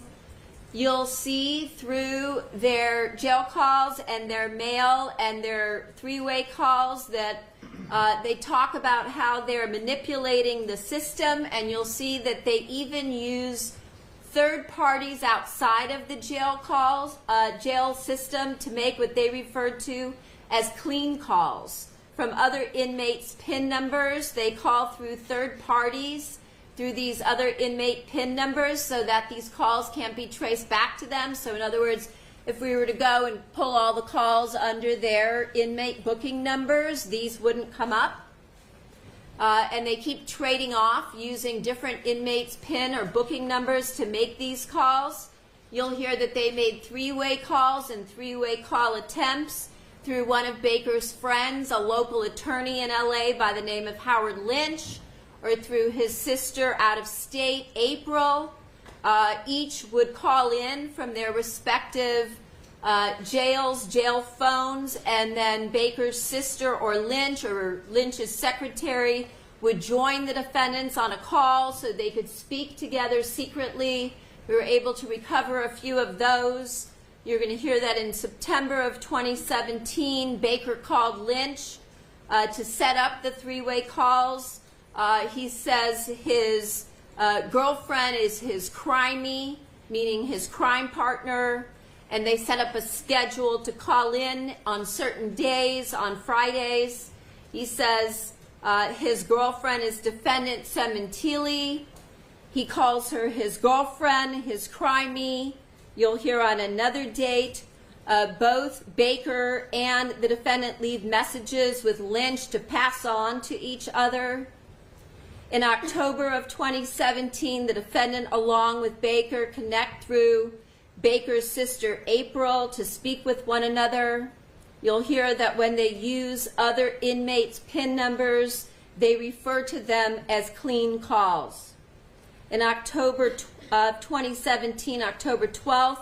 They discuss using encoded language in their jail kites or jail letters to one another so other individuals in the jail system, meaning the sheriffs, will not be able to determine what it is that they're writing. You will hear that on June 28th of 2018, while in the courthouse lockup behind this courthouse, Baker managed to pass a toothpaste. As you tube here, you see fresh mint, a small-sized toothpaste tube to the defendant, along with various jail letters.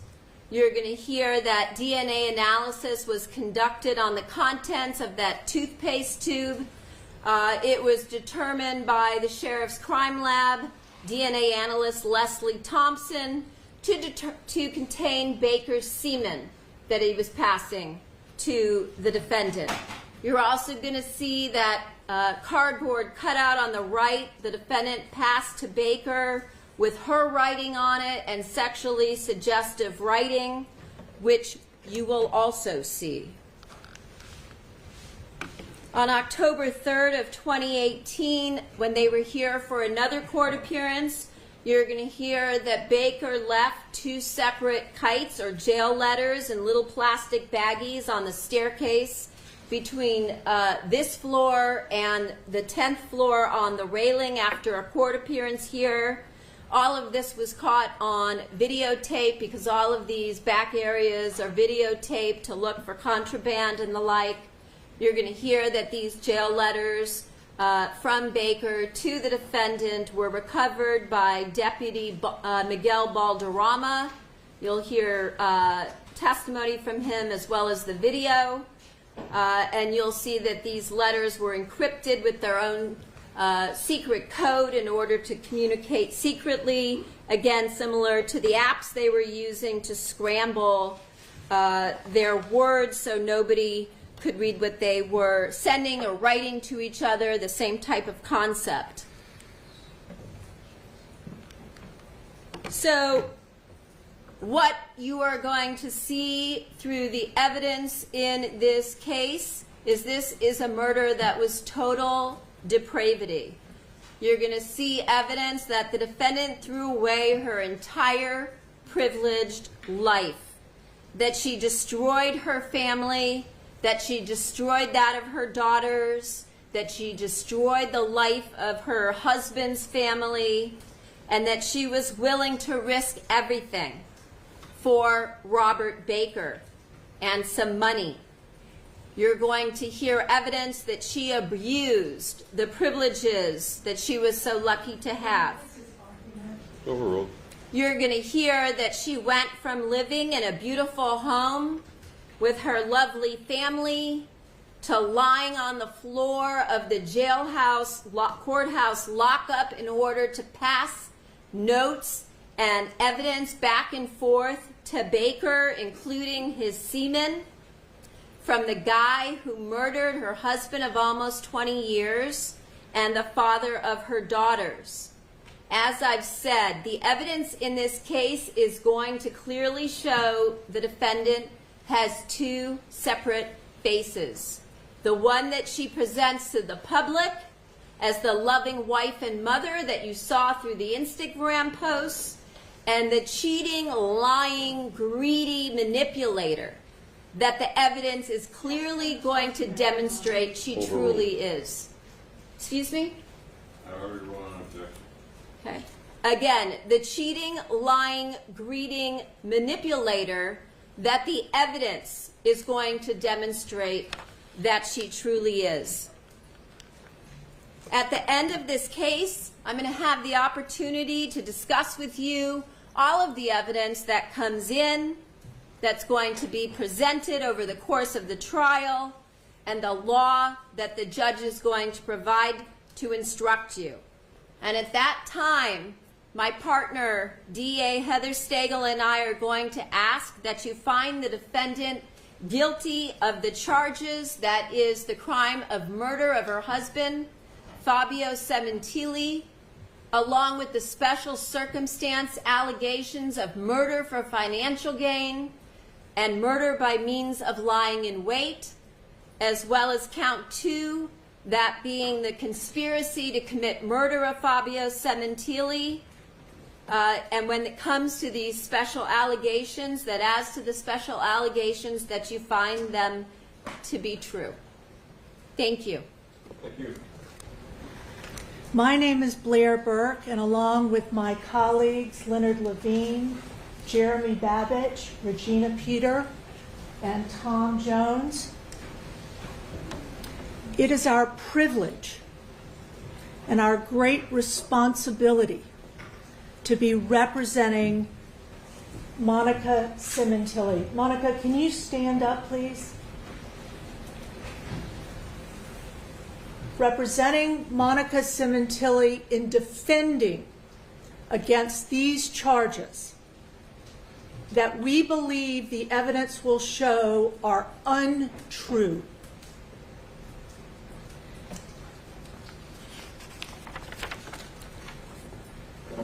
Since the moment this woman was arrested 7.5 years ago, Monica has steadfastly maintained that she is innocent of these charges, and she has consistently pled not guilty in this case. Monica has from the start made clear that there was absolutely no reason, no desire that she would have ever wanted her husband Fabio to be dead. And you will see, ladies and gentlemen, with the evidence that will be presented at trial, not anything Ms. Silverman has said to you, which is certainly not evidence, nor do we believe it will be the evidence. And not anything I say right now, as the judge will instruct you. It is only the evidence you will receive at trial which you have to base any decision you make on.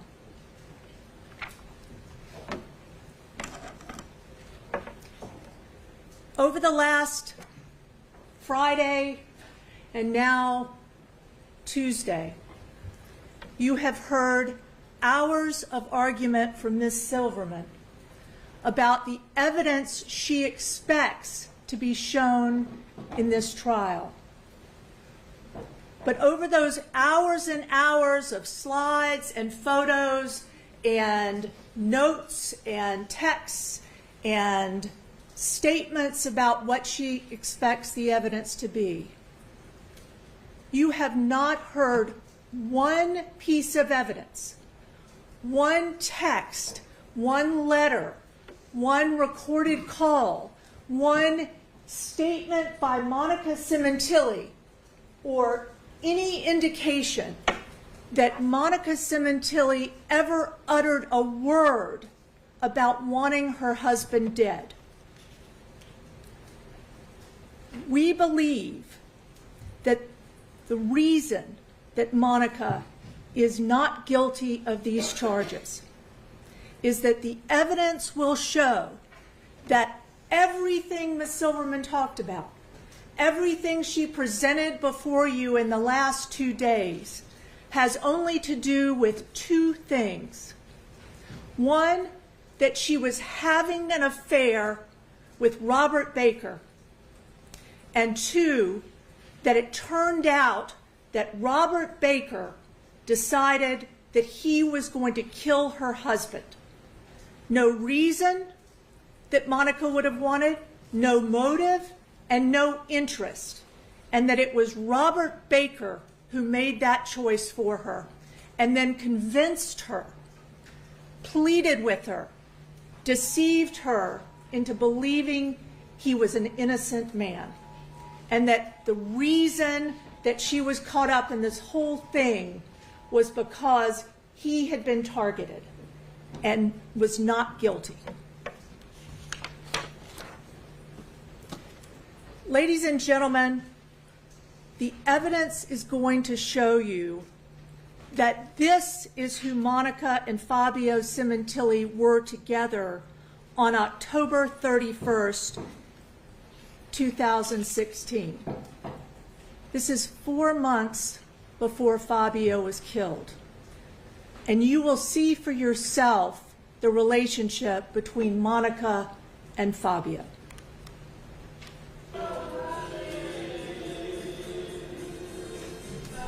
This is a video taken in an intimate moment, not in public, not in some show of their relationship. This is their relationship.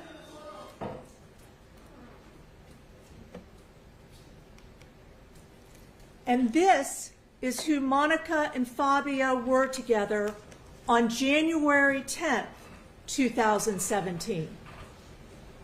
Only 2 weeks before Fabio was killed.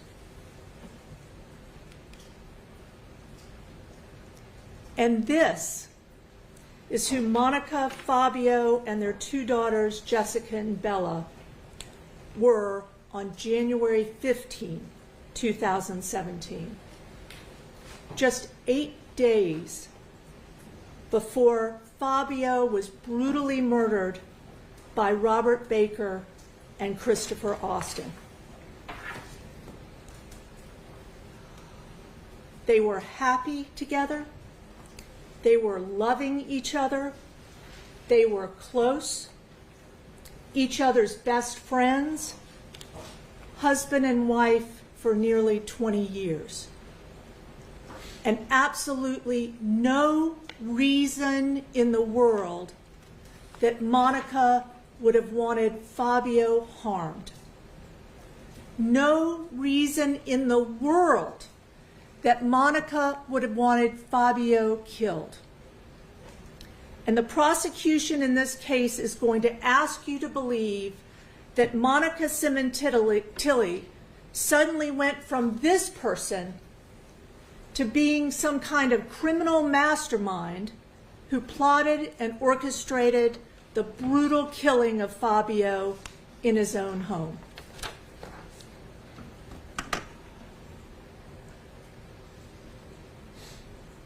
On behalf of Ms. Sementilli,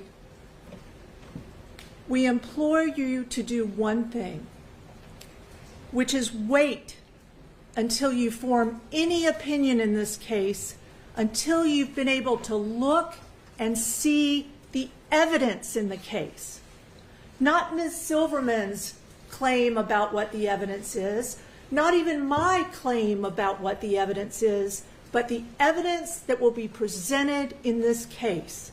The witnesses who will talk to you in this case. You decide whether it's truthful testimony. You decide whether those witnesses are believable. And that is how we have justice in the United States of America in a criminal trial. Not just because a prosecutor tells you it's so, but because the evidence either proves or doesn't prove beyond a reasonable doubt that Monica has committed a crime, that Monica somehow wanted her husband dead for some reason. And over the last 2 days, I submit to you, ladies and gentlemen, there has been no evidence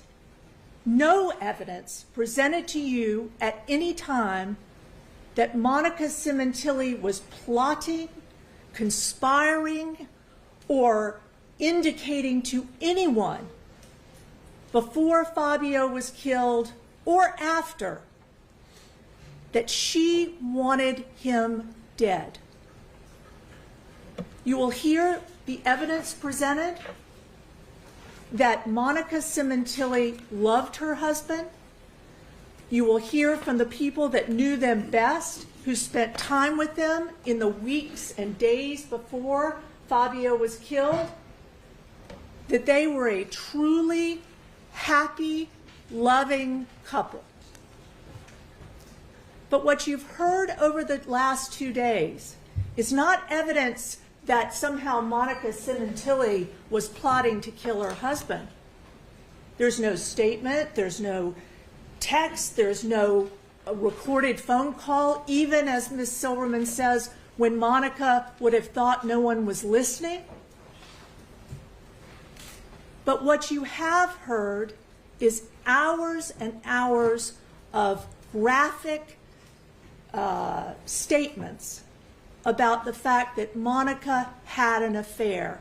What you've heard is that there will be evidence of character assassination, that somehow, because Monica was having an affair with Robert Baker without her husband's knowledge, that because Monica Sementilli was not wanting others to know about that affair and covering it up and using text messaging that she deleted about that affair, that somehow that is supposed to prove to you that Monica Sementilli is guilty of murder, that Monica Sementilli is guilty somehow of conspiring to kill her husband because she had an affair. We have not, from the start of this case 7.5 years ago, ever once contested that Monica Sementilli probably made the most fatal mistake of her life when she entered into an affair with Robert Baker. But that has nothing to do with Monica wanting Fabio dead or conspiring to kill him. There's going to be evidence that after Fabio was murdered, in her grief, the person who stepped up to replace Fabio, to control Monica, to surveil her, to get her to be the center of his world by making himself the center of her world, is Robert Baker. And you will hear evidence over and over and over again about the fact that Monica was duped into believing that Robert Baker had nothing to do with Fabio's death. But in the beginning, you will hear the most important evidence, which is what Fabio and Monica were together prior to his being killed. What you will hear from the people who knew them best, many of them prosecution witnesses, who will tell you that they spent extensive time with this couple in their home, in unguarded moments. And you will hear also from Fabio and Monica's own daughters. Jessica, who was 18 at the time her dad was killed, Bella, who was 16. And ladies and gentlemen, you will hear from those two girls who will look you in the eye and tell you what they observed, what they saw of their mom and dad together, what they observed, what they saw of their mom's caring and love for their father, what they observed, what they saw of their parents' interaction with each other, not just out at a restaurant, not just at a party, but at home, at night, in their most unguarded moments. And what you will hear, ladies and gentlemen, is that there is not a whiff of evidence. There is not a suggestion by any witness you'll hear from that Monica and Fabio ever had any conflict with one another. They had no beefs. They had no resentments. You will hear time and again from the witnesses in this case of Monica Sementilli's caring for her husband, closeness to her husband, and it will be clear from that evidence that Monica Sementilli had absolutely no reason to want her husband to be harmed.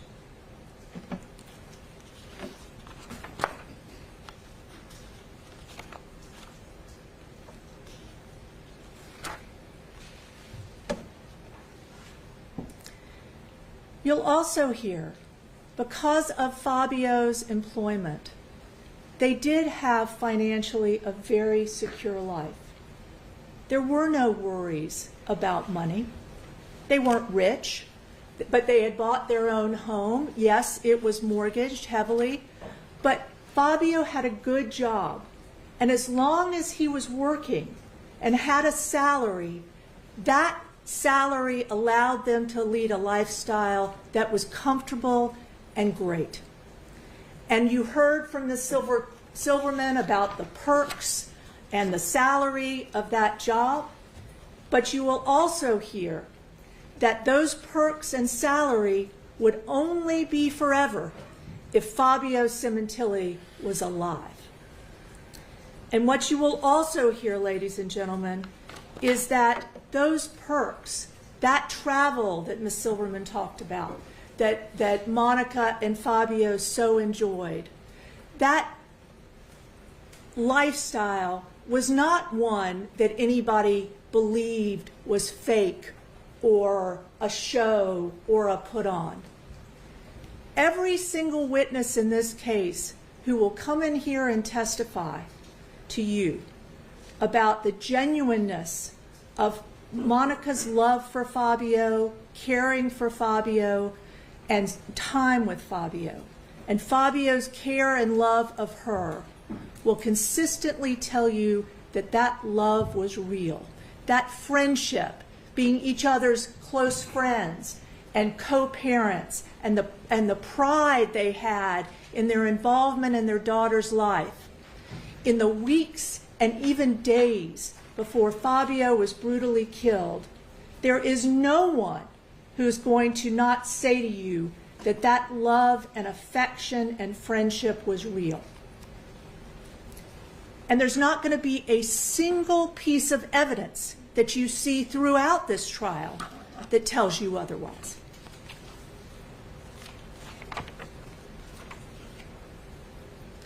Now, in the weeks and months before Fabio was killed, you will see for yourselves testimony and hear for yourselves testimony from witnesses who describe a household where there wasn't a woman in the household who was out and caring about money and partying it up without her family. What you'll hear instead is Monica was present, she was involved, she spent money, and you know what the witnesses will tell you? She spent money on food because she loved to cook for Fabio and the family. They had people over in the weeks before he was killed all the time, not just on rare occasions, but all the time, friends and family in their home who saw them, who saw how they interacted. Fabio's son, Monica's stepson, Luigi Sementilli, will come into this courtroom and talk to you. He'd been 3 weeks living with Fabio and Monica just before Fabio was killed. He will tell you about their relationship and what he saw and the genuineness of what he saw.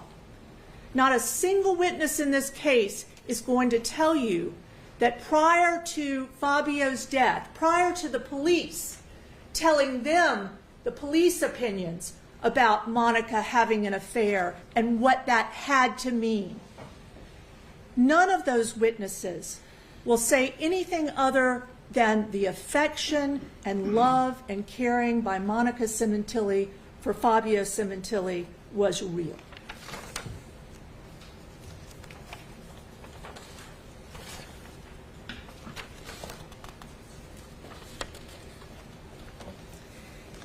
In 2016, ladies and gentlemen, I want to take you back.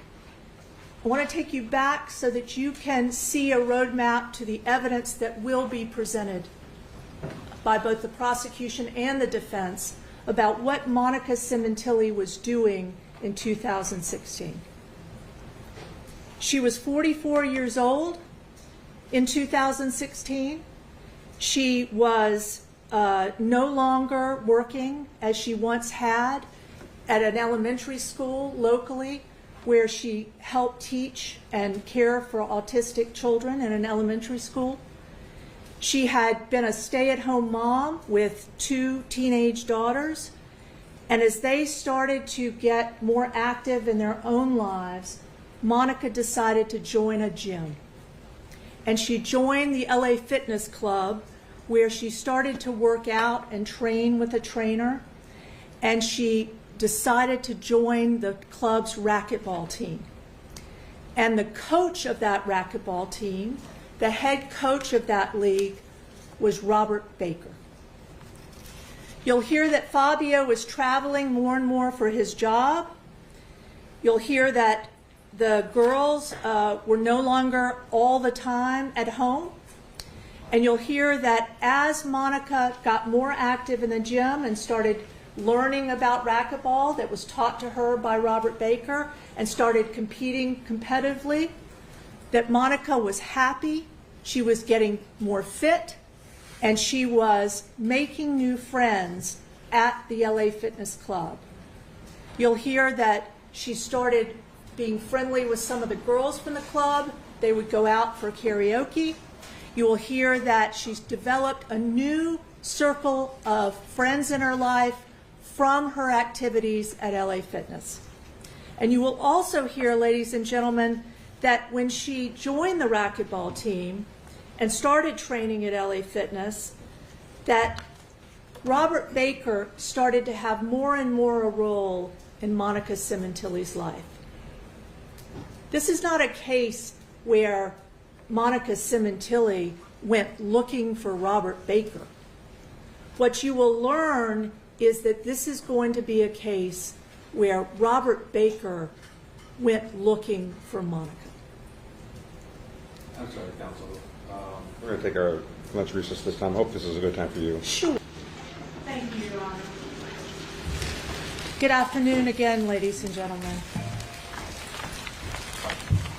I'll give you a sec. Thank you.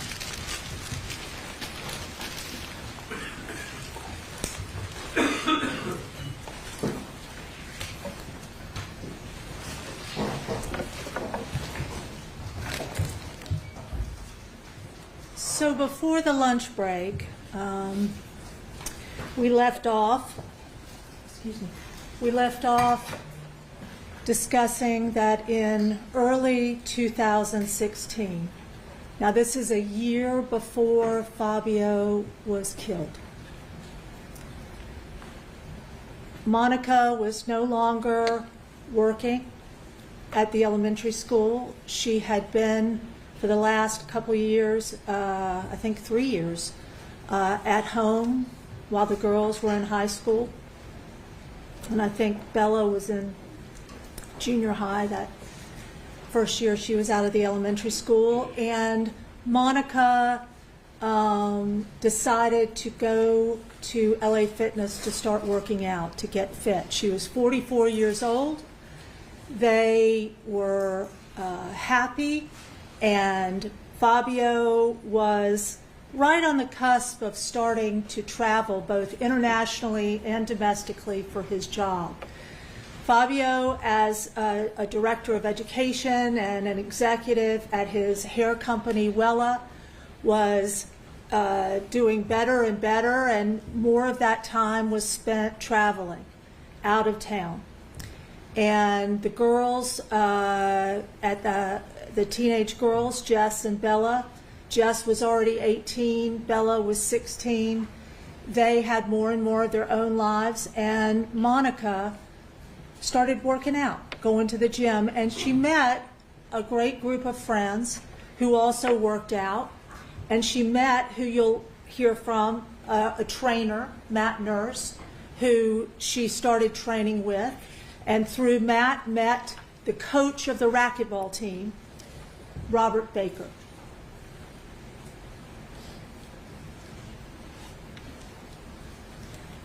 Now, you're going to hear quite a bit about Robert Baker. You should know who Robert Baker was when he met Monica Sementilli. Robert Baker was the coach of the racquetball team. They had a competitive league. He was also head of the league and scheduling all their games and competitions.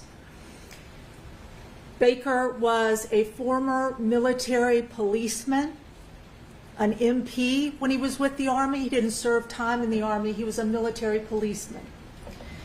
And after he left the Army, he had a number of different jobs And by all accounts and by witnesses you will hear in this courtroom, Robert Baker was a charming, manipulative, hustling guy. And Robert Baker, when he started coaching Monica, got closer and closer and closer as the year went on. Although Fabio would occasionally, I think 2 or 3 times during 2016, come with Monica to the gym, she would try to get him to play racquetball. The gym wasn't Fabio's thing. And although he went 2 or 3 times, he never got into racquetball, never spent much time there, but met Baker. And through the course of that year, through the course of spring and summer of 2016, Monica started spending a good deal of time working out at the club. Now, in the spring of 2016, you were going to hear that at some point, Monica and Robert Baker began an affair. And that affair, starting in 2016, went through that next year. Now, Monica had a very active life at home. That didn't change. Monica was the sort of head hostess of the home. They constantly, you will hear from people who loved and knew them, had people, friends over, relatives over, work colleagues of Fabio's over. They were constantly having people into their home, in and around them, who got to see up close what Fabio and Monica were like, their relationship, how they interacted. And again, consistently, you will hear Monica's love for Fabio was clear. It was genuine. Fabio adored Monica, as I think the prosecutor said. They were laughing, dancing, living as a couple. And yes, Monica Sementilli had an affair. Now, the prosecutor is going to ask you also to believe that 2 things cannot possibly be true. That it cannot be possible that Monica Sementilli loved her husband, loved her family life, and also that she had a sexual affair. And what you will learn from the evidence in this case is having a sexual affair doesn't mean you want your husband to die. Through the course of 2016, the evidence will show you, ladies and gentlemen, that Monica was able to balance her family life, her home life, with her affair. You don't be, let me say this. I think the evidence is going to show you that during that summer and fall of 2016, prior to Fabio's brutal killing, what people observed is that Monica Sementilli was happy. She wasn't gone. She wasn't remote.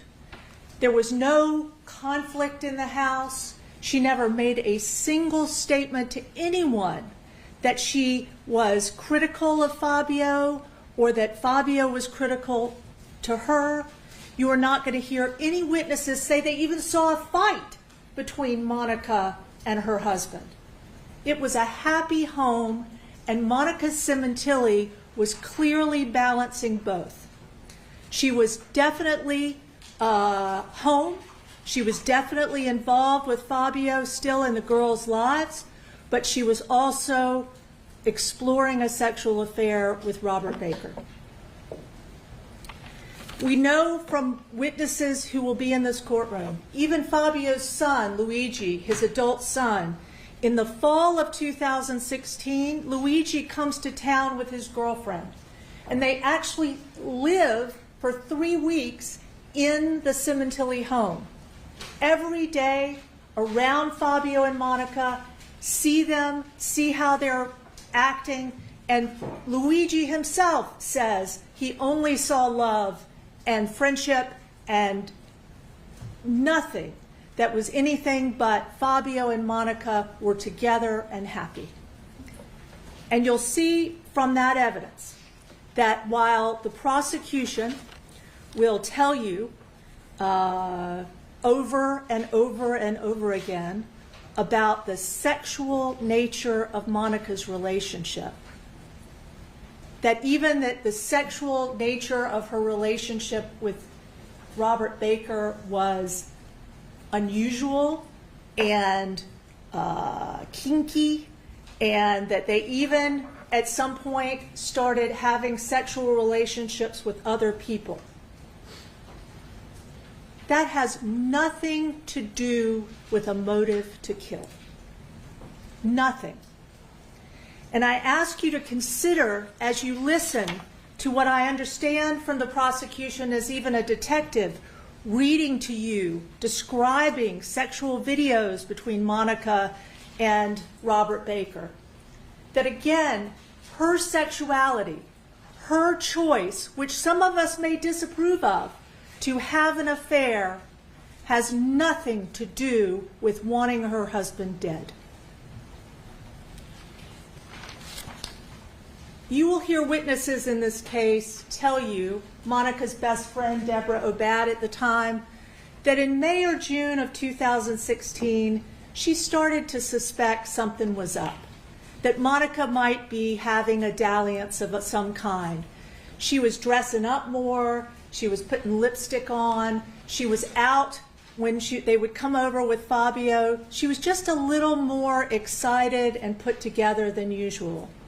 But Deborah Obad will also tell you, who, by the way, Deb's going to tell you she was a very close friend of Fabio's also, that there was nothing she saw in terms of Monica's dissatisfaction or upset or anger or anything from Monica Sementilli that indicated anything that was wrong or that she was unhappy about.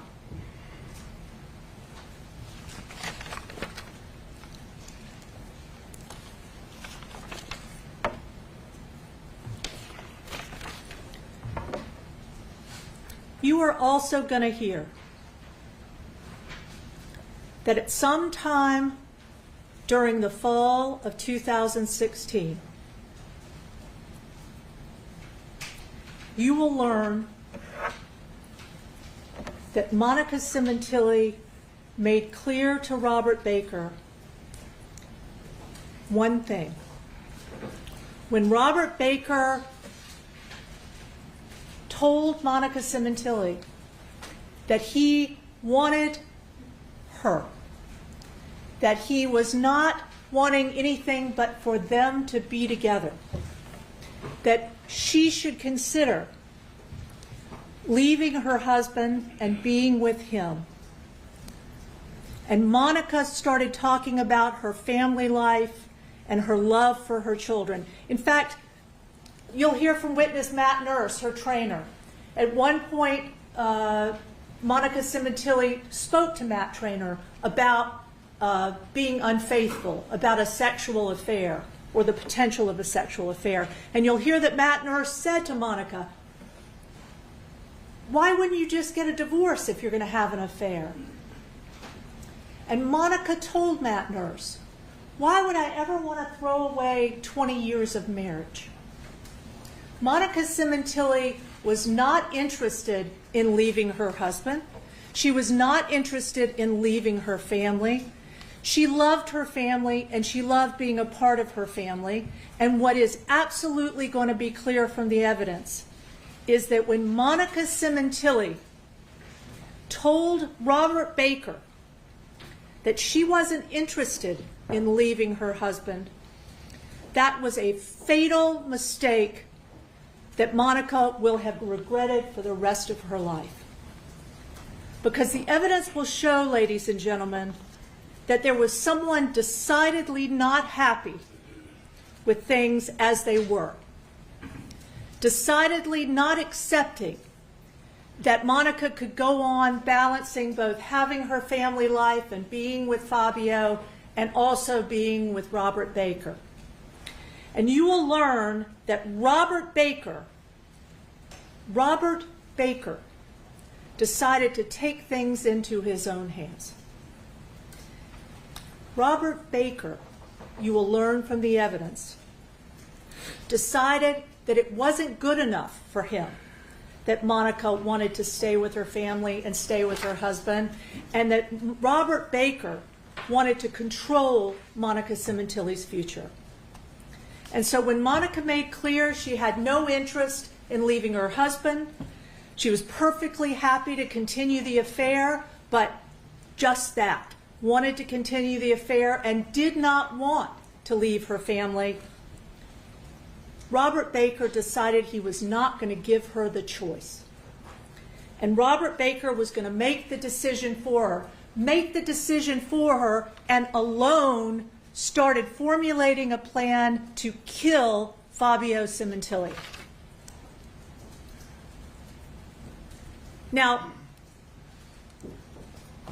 how do we know this?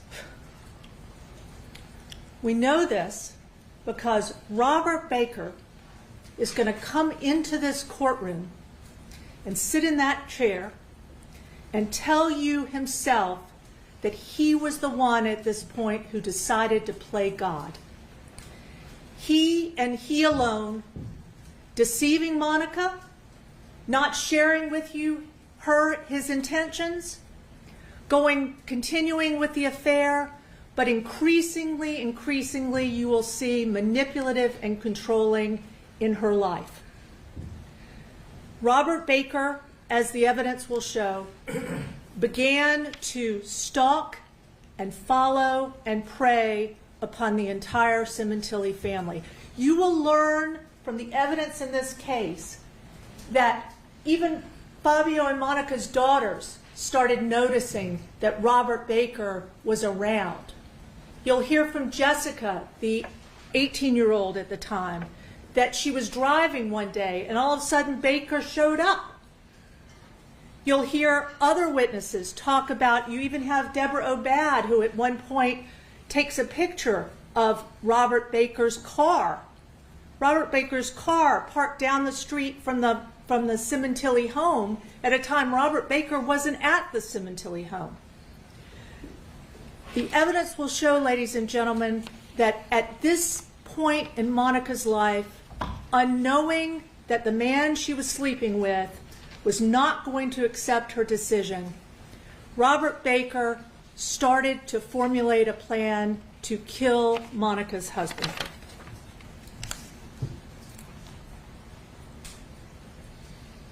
Now, you will already know, I think you've already heard, Robert Baker has already admitted his guilt.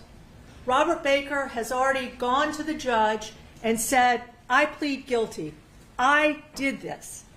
And you will also learn that Robert Baker has never once asked for a deal, a benefit, any leniency where he could turn around and say, if actually Monica was involved in this, hey, I want some benefit so that I can testify that Monica's involved. But that's not the truth.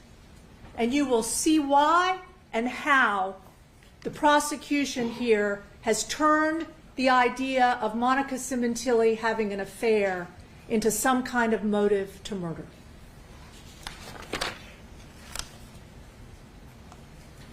Ladies and gentlemen, I think the prosecutor told you that somehow in the fall of 2016, Monica had some kind of big problem, I think she said. That the two worlds of being with Fabio and carrying on an affair, that these two worlds somehow just couldn't coexist. Ladies and gentlemen, I submit that real life's just not like that. People do have affairs on occasion.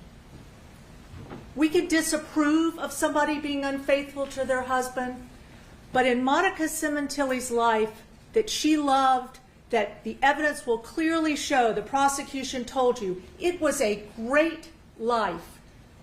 The idea that Monica Sementilli couldn't have her family and be coexisting with a relationship outside of her marriage is just factually untrue. And you will see that from the evidence in the case. You will see, ladies and gentlemen, that there was absolutely no problem or impediment for Monica Sementilli carrying on that affair and also staying with her family.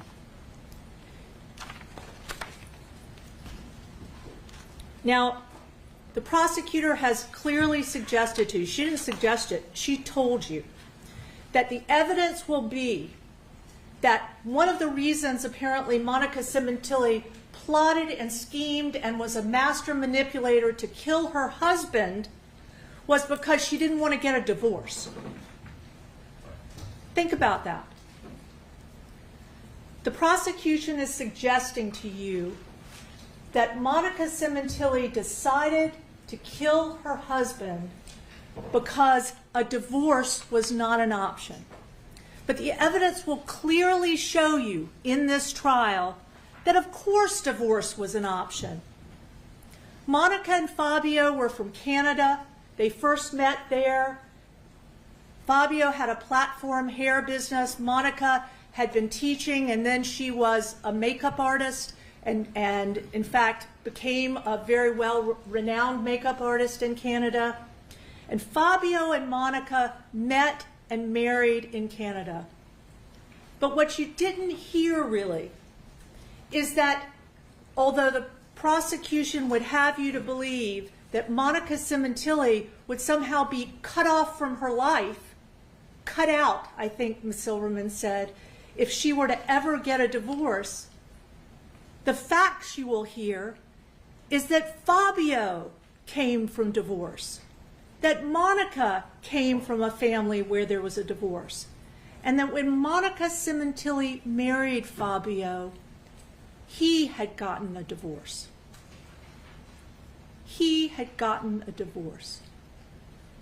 There was no issue whatsoever with Monica Sementilli if she did not want to be with her husband, if she did not want to stay with her husband, if she wanted to leave her husband, why not just get a divorce? When she married Fabio, if her family would have cut her out, if there had been a divorce, you will hear the opposite, that Monica's family embraced and loved Fabio and immediately accepted him in to their family. And there was never an issue with divorce. You will hear that, in fact, Monica and Fabio weren't even particularly religious. Yes, they were Catholic, but they didn't even get married in the Catholic Church. They got married in the Anglican Church. You'll hear that Monica and Fabio were not particularly churchgoers. You will hear actual evidence in this case that the idea that Monica Sementilli would have killed her husband, as the prosecutor said, because a divorce would have meant Monica was cut out of something, is simply untrue. And what else did the prosecutor tell you about why Monica would do such a thing in this case? Why she would conspire and decide and intend to have her husband brutally killed? Well, the prosecutor says to you there was plenty of money. They had a wonderful lifestyle. And she had a motive to kill her husband because of life insurance. Well, let's talk about what the facts will be about that. You are going to learn in this case, ladies and gentlemen,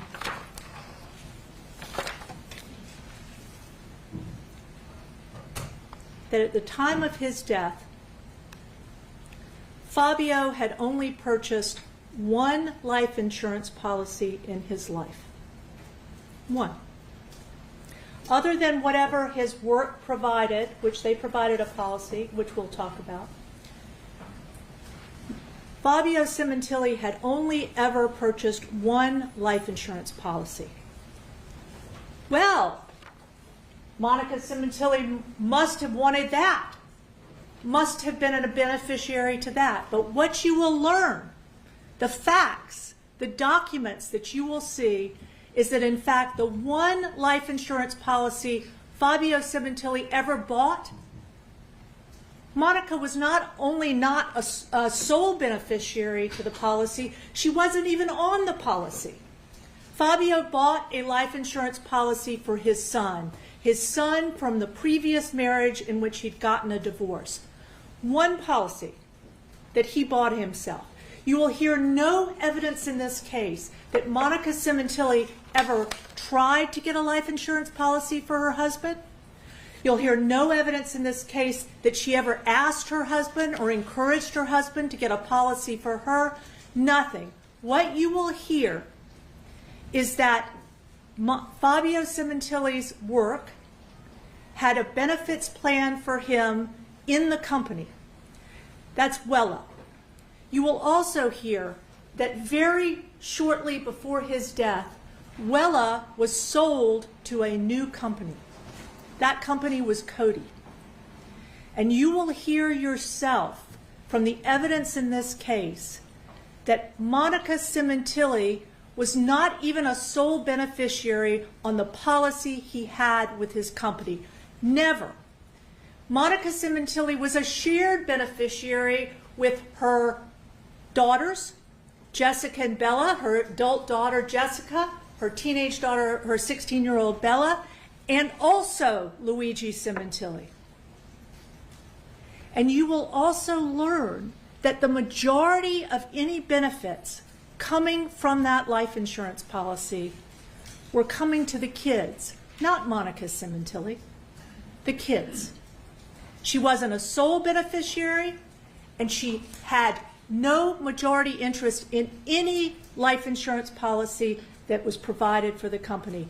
You will also hear the actual evidence, which will show you that the most valuable thing that Monica Sementilli could have wanted, if she cared about money, was for Fabio to continue with his salary. Think about it.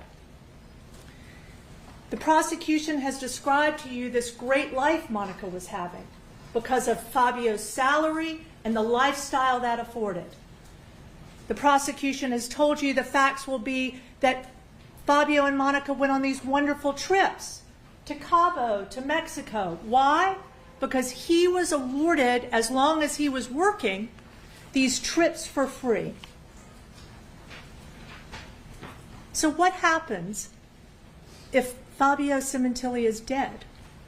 What possible benefit would Monica Sementilli have for cutting herself off from that, what Ms. Silverman described as a lavish lifestyle? There was none. There was no financial motive. You are actually going to hear specific evidence about what anyone would have believed the value of the benefits Fabio would have received from his company if he were to die in 2016 and early 2017. And from that evidence, you will know without any question that Monica Sementilli would have been far better off financially with Fabio alive and thriving and not gone. It will be crystal clear to you that any claim of a financial motive in this case is simply untrue. And the evidence will prove that.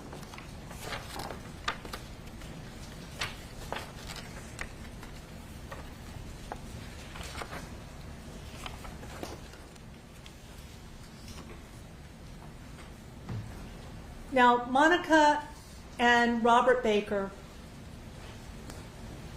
as they were having an affair, like many people having an affair, constantly texted and communicated. And those texts and communications, Monica worked very hard to keep private. And like many people who have ever had an extramarital affair, many people try to keep their communications with their lover private. There's not anything inherently criminal about that. And yes, you will hear, of course, Monica deleted her communications with the man she was having an affair with. You will hear that they used messaging apps separate from her normal messaging apps. But you will not hear any evidence that only criminals somehow use these messaging apps. I guarantee you there are people in this courtroom, including me, who use WhatsApp and Viber and all kinds of messaging apps all the time. And there's nothing criminal about those apps. Absolutely nothing. And frankly, end-to-end encryption, as you can hear from the experts, is no different from your Apple messaging. That's end-to-end encryption. So the suggestion that something is proof of an intent to kill or an intent to do harm or a conspiracy, because Monica Sementilli and Robert Baker were communicating by WhatsApp or Viber, is simply inconsistent with the evidence you'll hear.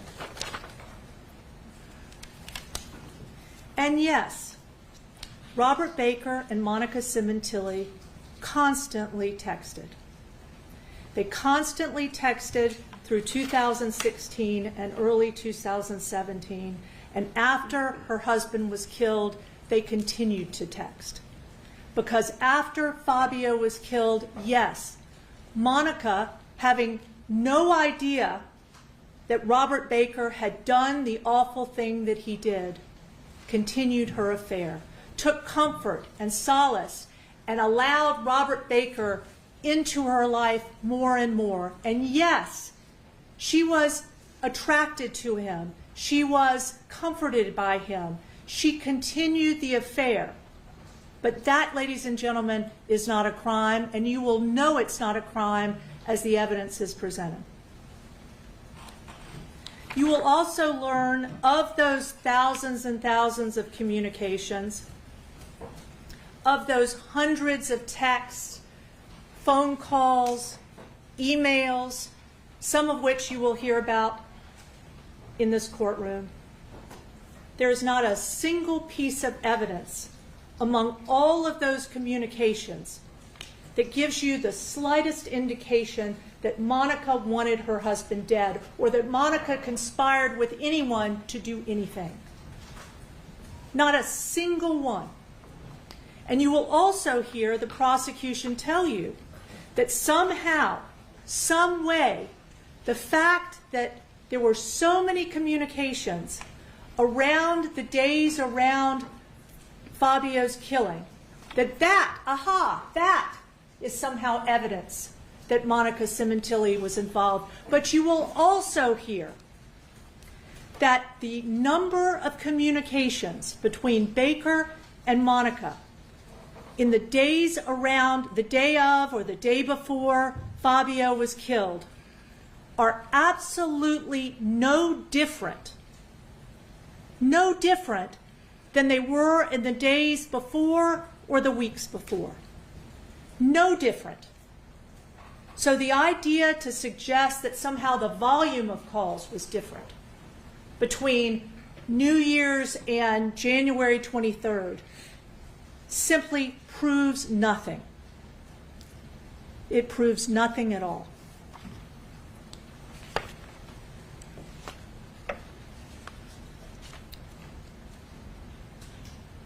What you will see instead, ladies and gentlemen,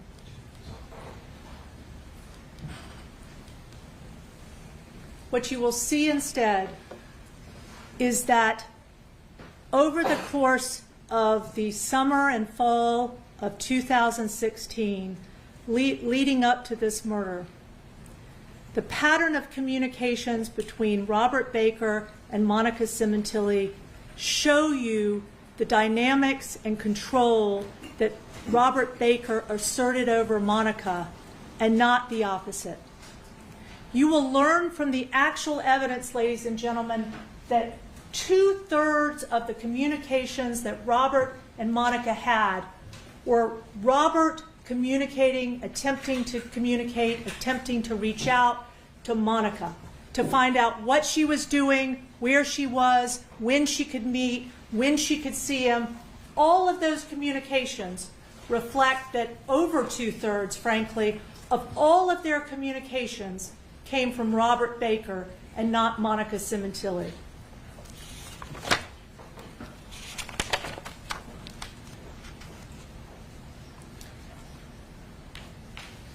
Now,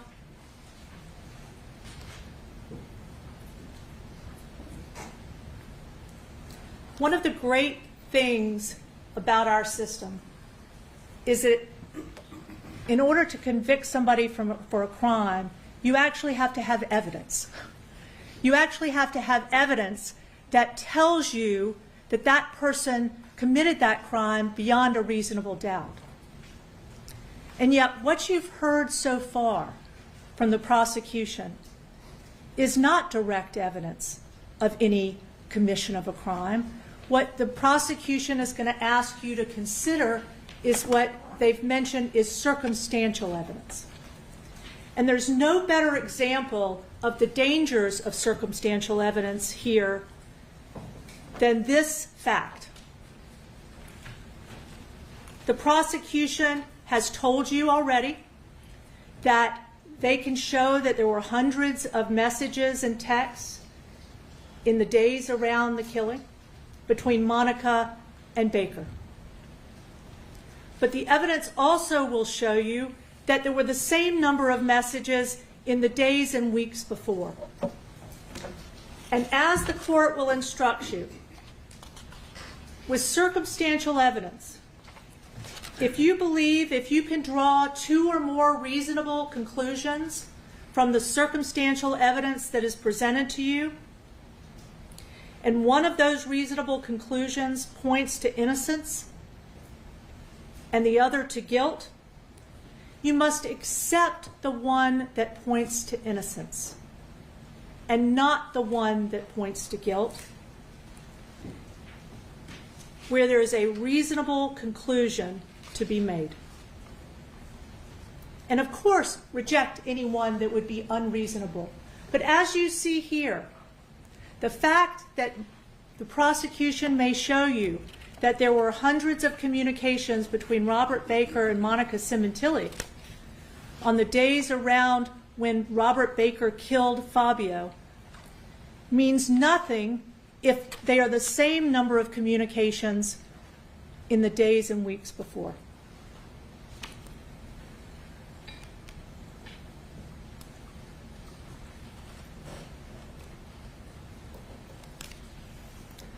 One of the things the evidence is going to show, ladies and gentlemen, as you sit and listen to the testimony of witnesses and see the documents that are presented, is that over the course of the fall of 2016, Robert Baker's manipulation and interest in controlling Monica Sementilli became greater and greater and greater. You will hear even from other witnesses in this case, a woman named Paula McCullum, who also trained at the gym, who also knew Robert Baker. Robert Baker charmed and manipulated her as well. In fact, Robert Baker and Paula McCullum had an affair around the same time he was with Monica Sementilli in the early stages of their relationship. And after he dumped Paula McCullum was still willing to do and give Robert Baker anything he wanted. And you will learn, ladies and gentlemen, that when Robert Baker was planning the murder of Fabio Sementilli, he didn't use or be assisted by Monica Sementilli. He used Paula McCullum, who will get on the stand and testify and admit to you that she had originally had an affair with Robert Baker, that while they were no longer sleeping together and no longer together, that Robert Baker called her and asked her to rent a car for him. You will learn from Paula, she had no idea there was a murder that was going to happen or what Robert's intentions were. And you will learn that Paula McCullum, just because Robert Baker asked her to, rented the car that Robert Baker used to kill Fabio Sementilli. Not Monica, Paula McCullum. Because Robert Baker was an aggressive, manipulative, controlling man. And you will see from corroborative evidence, even in the sexual relationship, that the prosecution says it will spend so much time proving up, even though there's been no contest, no dispute that there was a sexual relationship. Even the nature of that sexual relationship will tell you about the control Robert Baker exercised. Robert Baker took graphic sexual photos of Monica Sementilli, and you will learn in a very creepy way, stored them in a series of memory cards that were found among his belongings. Graphic sexual images of things that he had Monica Sementilli do. You'll hear that other witnesses will talk about Robert Baker and his control sexually of women, and that Robert Baker even asked, according to Paula McCullum to go out and have sex with other men. And it was Robert Baker's deviance and sexual control that you will see reflected in the actual evidence in this case. And you'll also see that Robert Baker started following and stalking Monica Sementilli. It's interesting, you're going to see, this is a computer data slide that you will see later, actually presented by a prosecution expert who's going to talk to you about geolocation and tracking Robert Baker's movements during this period of time. And what that evidence is going to clearly show you from this slide is that in and around the time that Monica was continuing to want to live with her family and be with her family while also carrying on an affair, that wasn't good enough for Robert Baker. And you will see the constant number of times that Robert Baker was lurking in and around the Sementilli home. You will also see, as the prosecution has suggested, they had an entire team of specialized officers, I think from the official high-powered narcotics gang unit, I think the prosecutor mentioned, where this team of highly trained surveillance officers were set their sights on Monica Sementilli and Robert Baker. And for hours and hours and hours, they surveilled and followed Monica Sementilli and Robert Baker. And what did you see that they found from the prosecutor's description? You saw that Robert Baker was having sexual relationships with Monica, kissing in public. You saw that Monica Sementilli was kissing someone else. You'll learn at Robert Baker's direction. You will hear consistently that the sum total of this high-powered surveillance unit in following Robert Baker and Monica Sementilli found out exactly one thing. They were having an affair they already knew that she was having. And what else will you learn? The prosecutor talked about a surveillance officer who's going to get on the stand and talk about Monica Sementilli at a bar where she was kissing a bouncer. But what you will also hear is that Robert Baker not only shopped for Monica Sementilli, she told her what clothes she would have to wear. Those same surveillance officers spent hours recording Robert Baker bringing clothes, short dresses, short skirts to Monica Sementilli, and in a gas station parking lot, having her try on those clothes for him and then putting her in the back of a car. You will also hear that things were not happy between Robert Baker and Monica Sementilli after the death of her husband. You will know one of the reasons that it was so clear that Robert Baker felt he had to take things into his own hands is that after Fabio died, Monica was truly devastated, grieving. You will hear witness after witness who tells you that her grief was real, that her tears were real, that her physical manifestations of the loss of her husband could not have been faked. You will hear she was shaking. You will hear that there were real tears constantly. And you will even hear that 2 months after Fabio's death, Robert Baker had had enough at one point. And you will hear a story that the surveillance agents tell about following Robert Baker and Monica to a parking lot where Robert Baker is driving. And that's another thing, please. The theory is Monica is driving this relationship somehow, but constantly, time and again, you will see from the surveillance tape, it's Robert Baker who's taking over Monica's car or truck.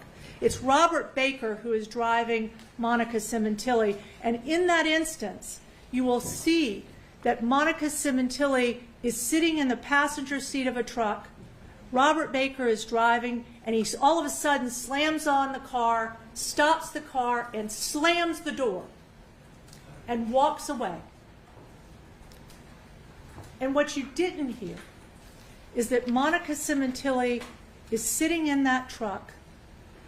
The surveillance agents go up to that truck, and for the next 20 minutes, sitting right beside Monica Sementilli, unbeknownst to her, she is sobbing. As the surveillance agent writes in the report, sobbing uncontrollably. Nothing made up, nothing fake. Sobbing uncontrollably, saying out loud, "I'm so stupid."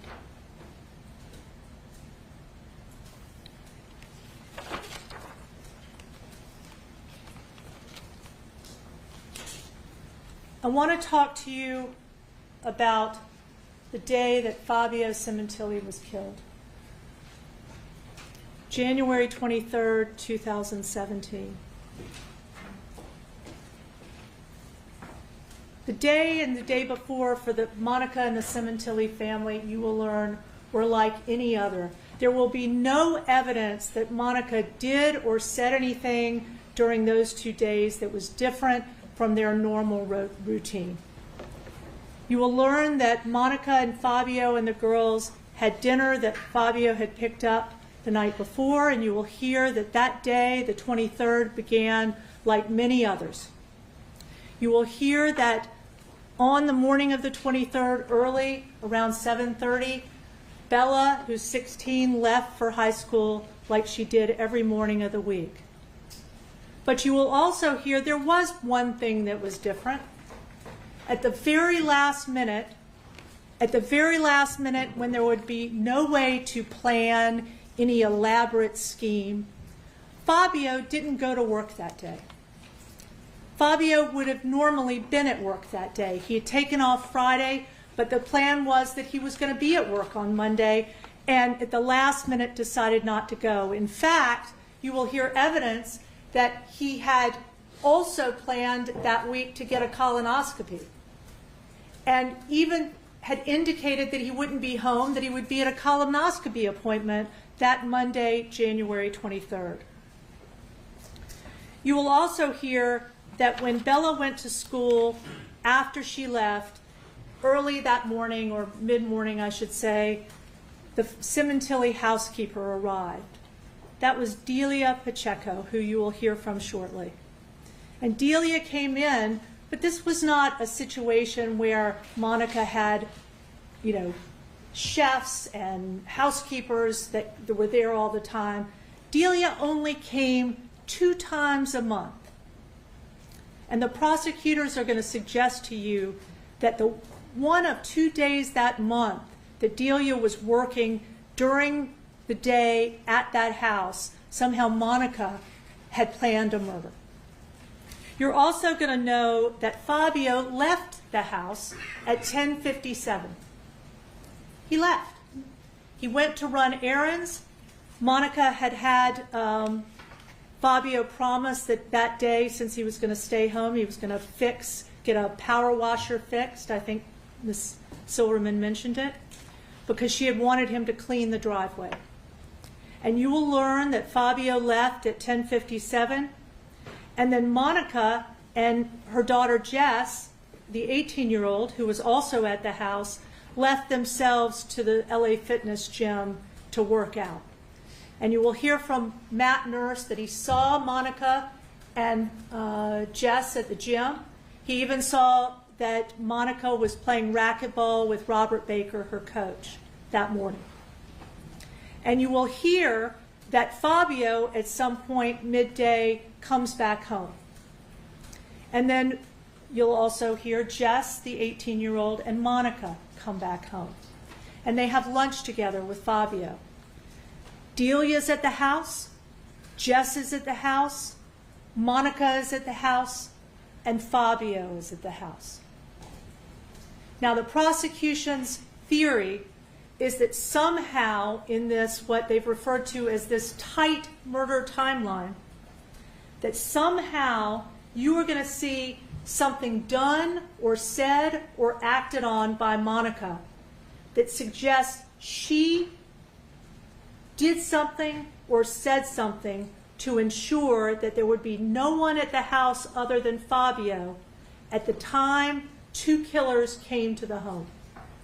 But what you will see instead from the evidence, ladies and gentlemen, is that the evidence is going to show you nothing could be further from the truth. You'll hear that Bella that day was supposed to, after school, have an interview at a deli in the Valley. You'll hear that definitely Monica and Bella communicated about her interview and to let her know how it went, and that she was going to come home afterwards. You'll also hear that Jessica, later that afternoon, had scheduled a last-minute babysitting gig. The friend we spoke of, Deborah Obad, will tell you that there had been no long ago scheduling of a plan. She wanted to run a few errands, and she'd asked Jessica, not Monica, Jessica, if she could come over that afternoon to babysit. You will also hear that Monica had errands to run and was headed to go out planning a meal, a dinner that night of fatina, which is like a pasta, and corn for the family, and also to pick up some toiletries for Fabio.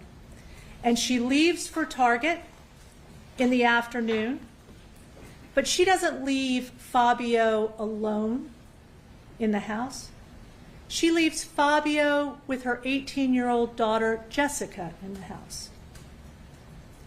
What you will also learn from the actual evidence is that during the course of that afternoon, Monica Sementilli did not do a single thing while she was shopping at Target or going to the grocery store to pick up the ingredients for the dinner that would have assisted or aided in these two killers who showed up at their house. You will hear first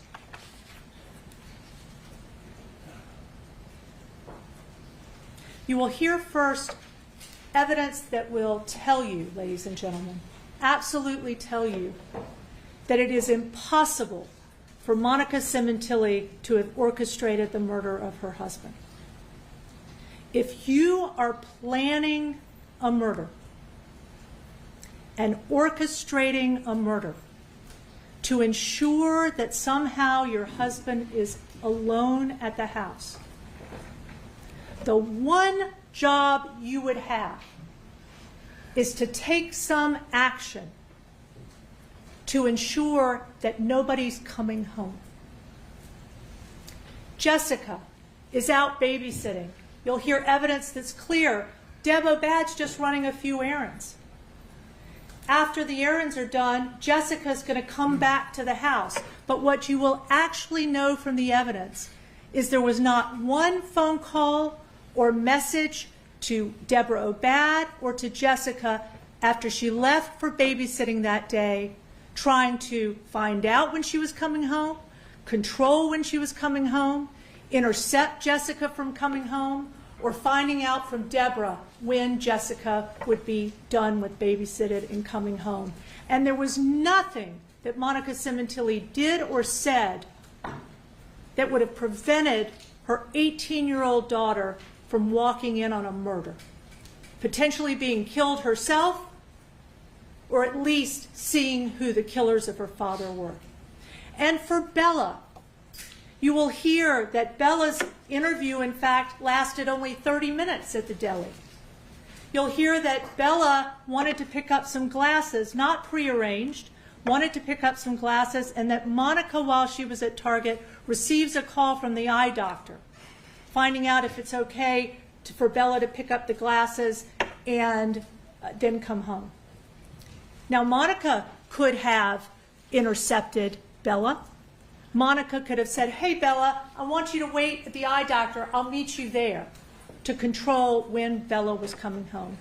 But what you will see instead is Monica Sementilli didn't call Bella, didn't text Bella, didn't say anything to try to prevent her daughter from going home. And the prosecution in this case will ask you to believe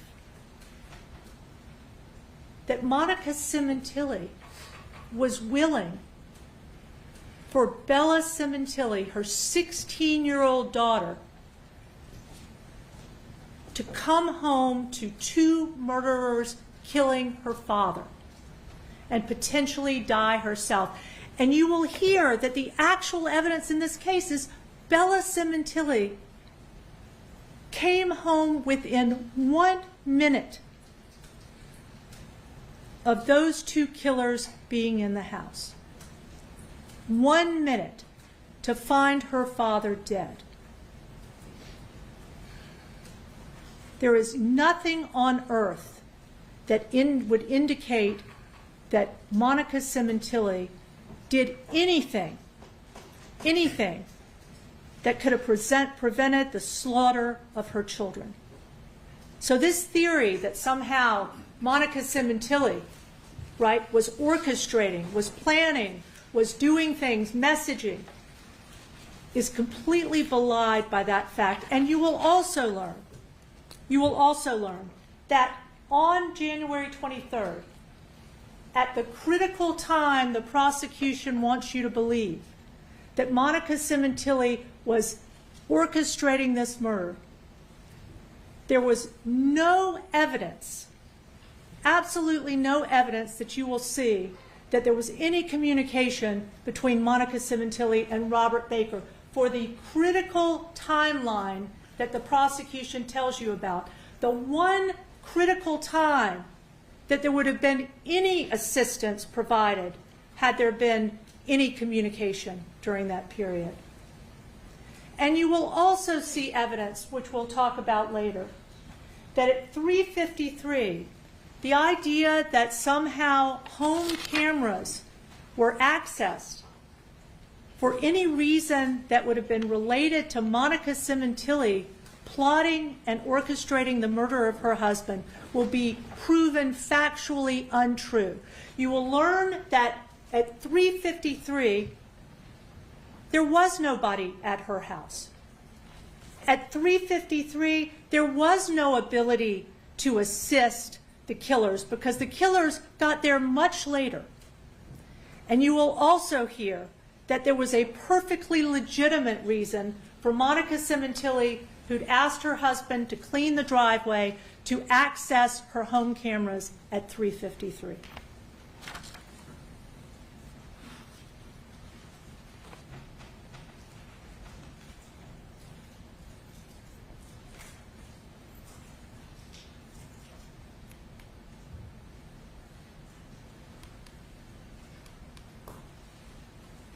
You will also learn from the prosecution's theory of a murder timeline that the prosecution would have you believe that just prior to this, at 4:25, which the prosecution will tell you is a critical time, Monica is leaving Target. I think the prosecutor mentioned that she's leaving and clearly looking at her phone, and you saw a picture at Target of Monica leaving Target with looking at her phone. you will hear evidence from an expert that shows you that it would not have been possible in any way for Monica to be looking at her home cameras. So whatever she was looking at, it wasn't going to be her home cameras. And you will also see that at an even more critical time, when the killers were at the house and likely killing her husband, Monica wasn't on her phone. Monica wasn't looking at home cameras. Monica wasn't texting or calling anyone. She has both hands on a shopping cart and she's buying groceries.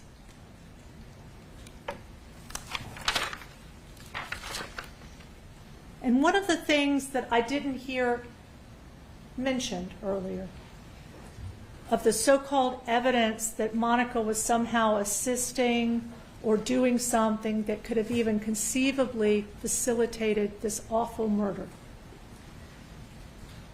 is that one of the things you will see from the evidence that Monica Sementilli was doing at the grocery store, in addition to shopping and buying food, is that she accessed a dating website. She went on a dating website that she'd went on dozens of times before, called Lifestyle Lounge. And you will see from the evidence in the case, that is what Monica Sementilli was doing. Not helping, not communicating, not assisting, and not conspiring.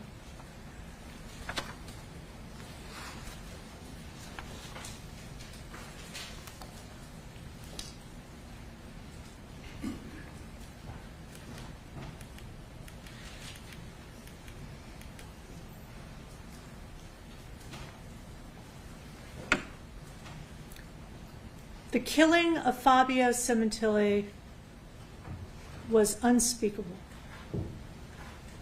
It was a very personal stabbing that Robert Baker did with his protege and friend, Chris Austin, who called Robert Baker Unc, and you will hear just came and killed Fabio himself for no reason,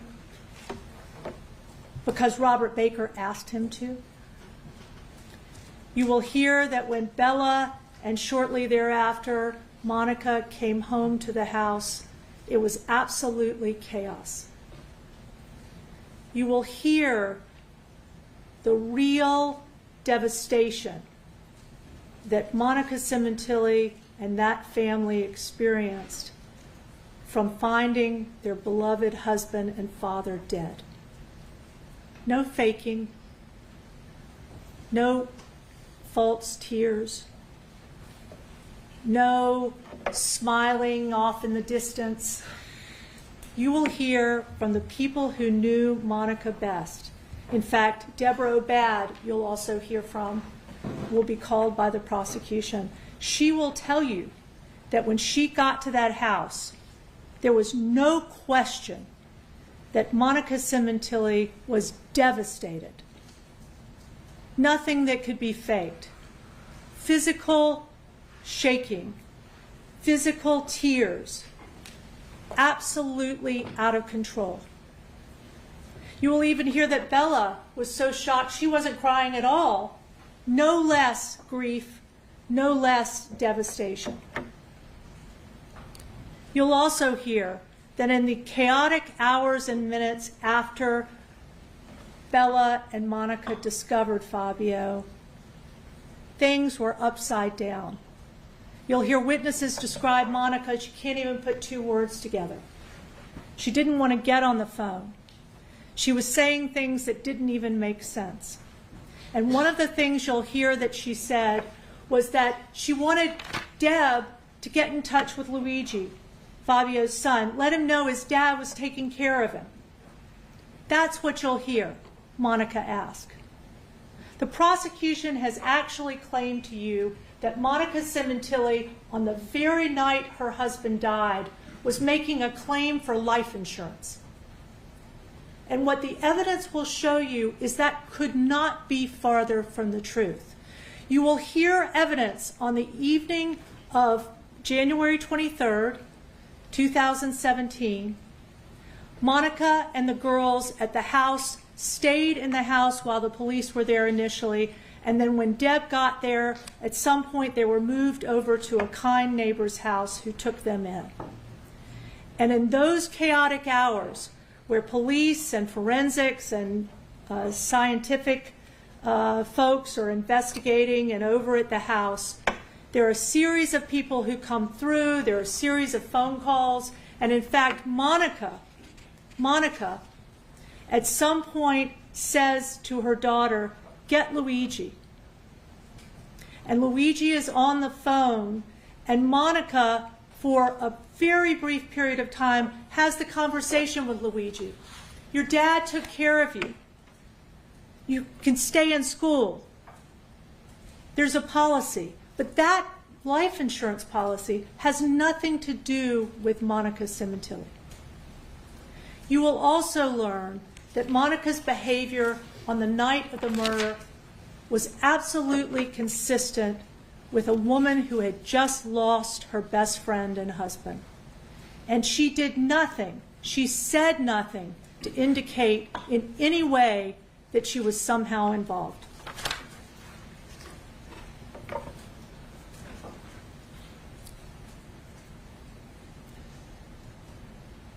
And the investigation of Fabio's murder begins. And what you will also hear and see from the evidence in this case is that the moment police, and it took them all of 3 weeks, the moment the police in this case learned that blood from Robert Baker had been found in that home, and that Robert Baker had been having an affair with Monica Sementilli. The police, with no more evidence than that, no evidence that Monica was in any way involved, no evidence that Monica's blood or anything had been found that was actual evidence that she was related to this murder, because they found out that she was having an affair, they set all of their sights, all of their focus from that moment on, February 14th, 2017, on Monica Sementilli. Every single move the police made at that point was with what's known as confirmation bias. The conclusion, before they had any evidence that Monica had anything to do with this crime, that Monica Sementilli must be involved. And every move they made was intended to try to prove that. But they couldn't.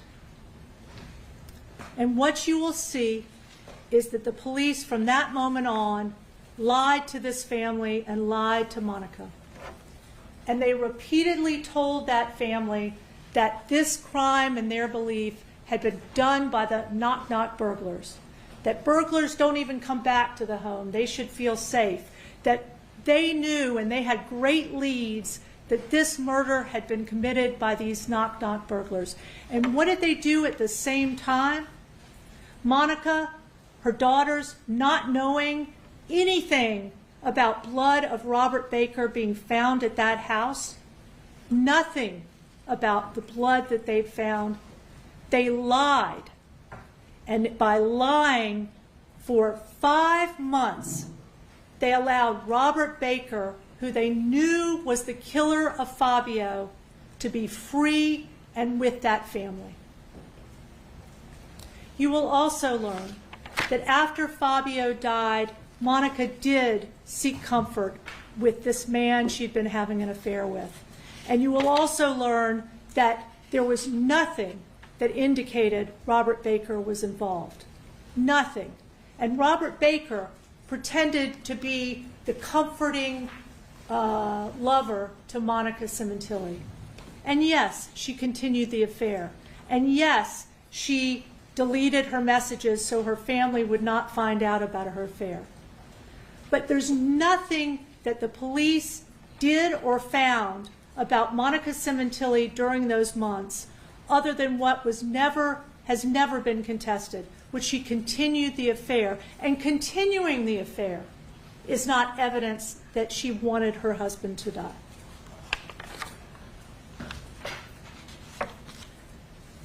The prosecution would tell you, or did tell you, that somehow Monica lied to the police.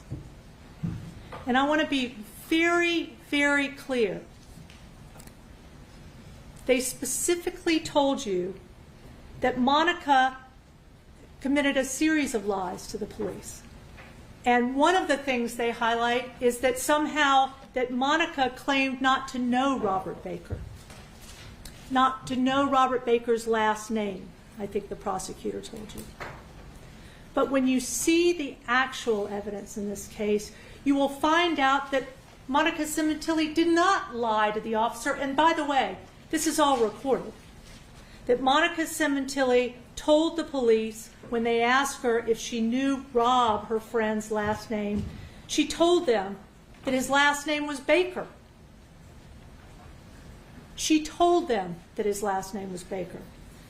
The prosecution has told you that Monica was deceptive when police asked her for the paperwork from her home camera system. And she told them she couldn't find it.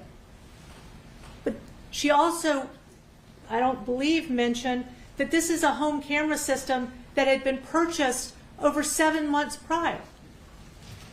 And there was also a statement to you that somehow it was Monica Sementilli who upgraded that home system. But what the evidence will show you, ladies and gentlemen, is an email clearly and unequivocally showing you that it wasn't Monica Sementilli who upgraded her system.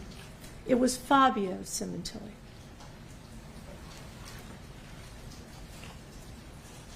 And anything else you hear about Monica Sementilli's communication to the police, you will know when you see the actual evidence that if Monica was not offering information about her private life, it was to cover up an affair.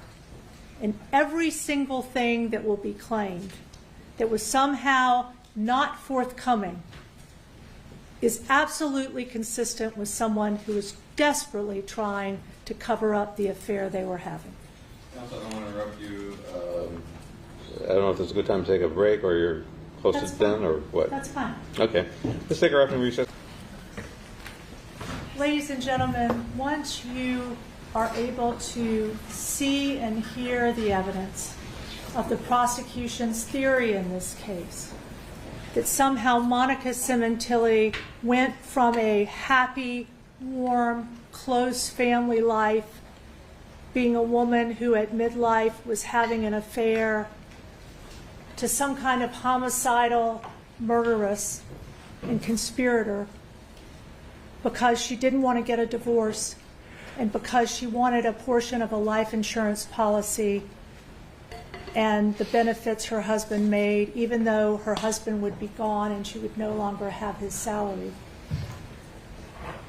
You will learn that this case is going to come down to something very different. You are going to learn from the evidence that only 2 people in the world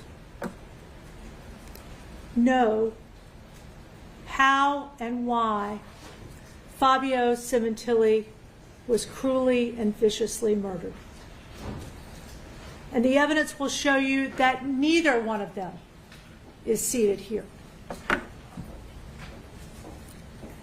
You will learn that only 2 people planned this crime and carried it out. And the evidence will show that neither of those 2 people is seated here.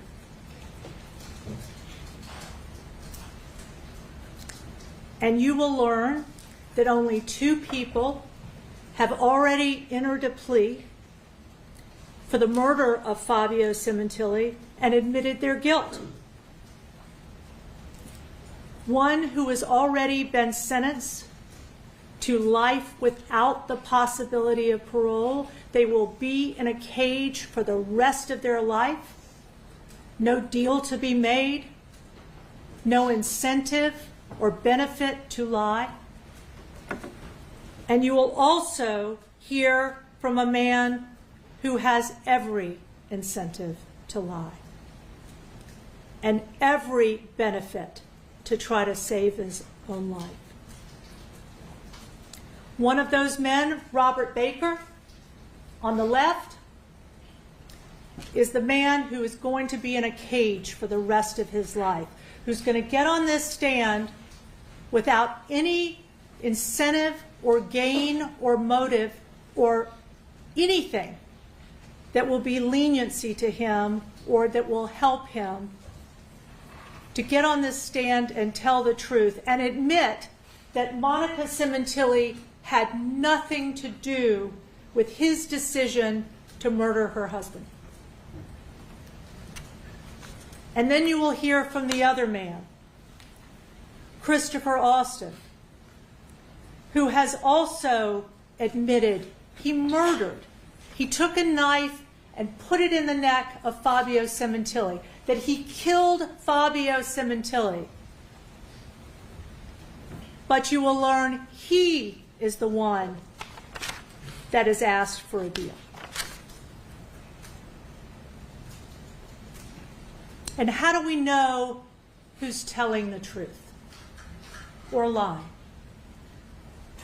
How do we know if we don't look at whether there's corroboration, other evidence that indicates that what that person is saying is the truth? And you are going to see that corroboration in evidence that's documentary. I mean written. I mean in written form, you are going to see evidence in this case that allows you to know that Robert Baker is telling the truth. You are going to see in this case, ladies and gentlemen,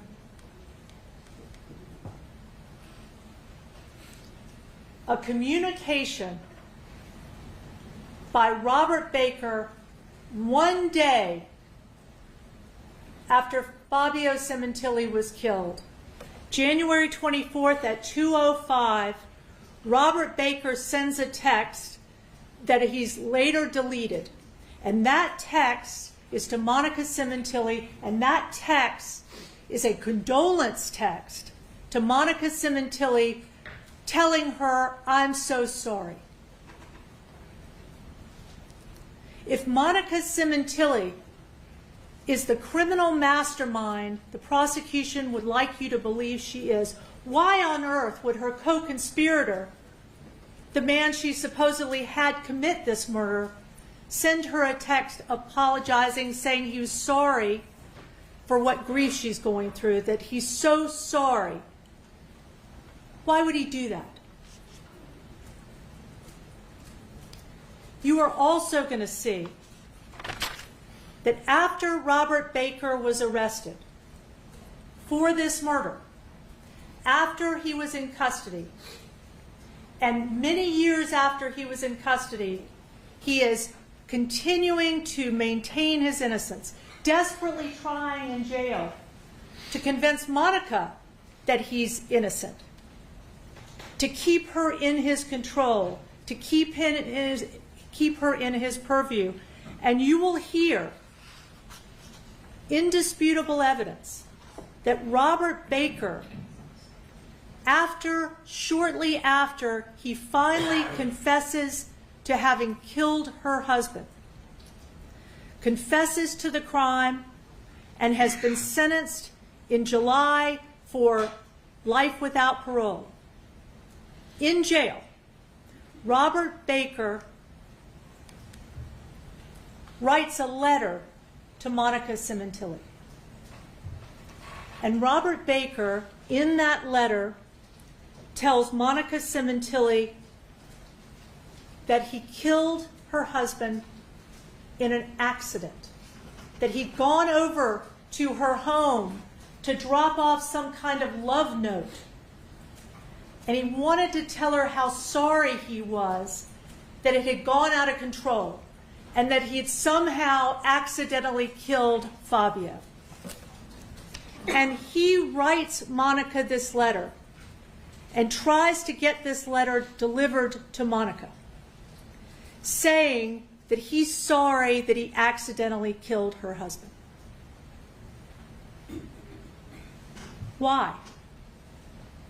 Why would Robert Baker write a letter to Monica Sementilli apologizing for killing her husband and trying to make himself look better somehow by claiming that the reason he did it was unintentional, that it was just an accident, that just something had gone wrong? Why would he do that? And you will see that letter.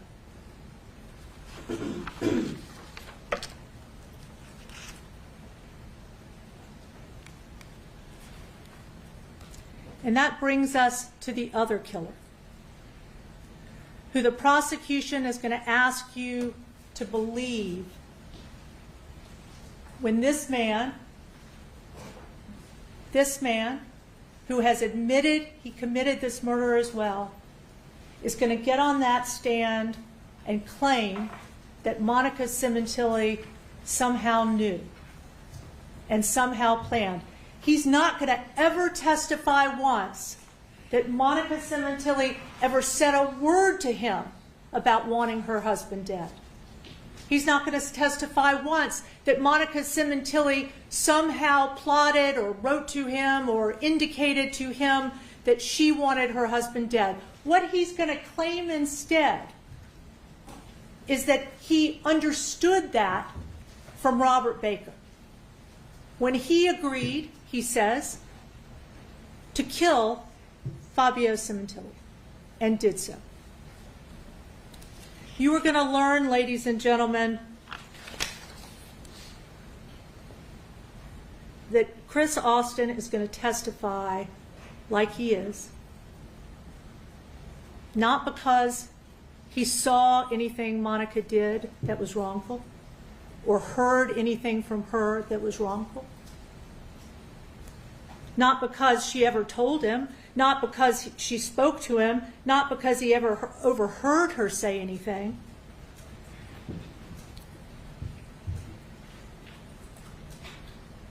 The reason you will hear him say that is because that is the only way his life will be saved. You are going to hear, ladies and gentlemen, that this is a young man who, from his first contact with law enforcement, and remember, the police waited 6.5 years to even question Christopher Austin for the first time, inexplicably. He was a suspect early on. They were so focused on trying to find evidence about Monica Sementilli, which they hadn't found, that it took them 6.5 years of this killer being free before they even bothered to question him. And there will be no doubt in your mind that Christopher Austin's claims are provably false, and that Christopher Austin is going to get on that stand and perjure himself because he was told early on, from the first moments he was arrested, that Monica Sementilli, according to law enforcement, was the only reason he was there. And you are going to hear evidence that you can listen to about the lengths and steps this prosecution has taken to get the prize they want.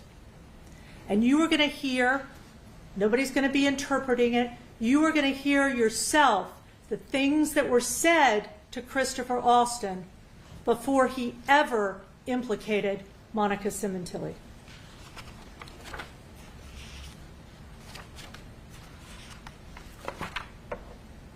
When Christopher Austin is arrested, he's arrested on something called a Ramey warrant, which is a probable cause warrant saying they believe he's committed this murder And then they took him into custody in Washington State where he was living, and they put him in a jail cell.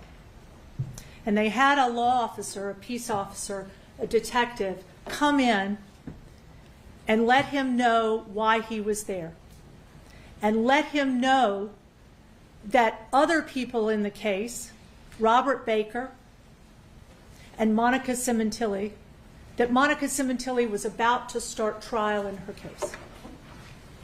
And you will hear, ladies and gentlemen, that when they placed Christopher Austin in that cell and had told him they had arrested him for murder, they placed him side by side, a jailhouse informant, a peace officer, an undercover law enforcement officer who was posing as a cellmate, a wise, knowledgeable cellmate.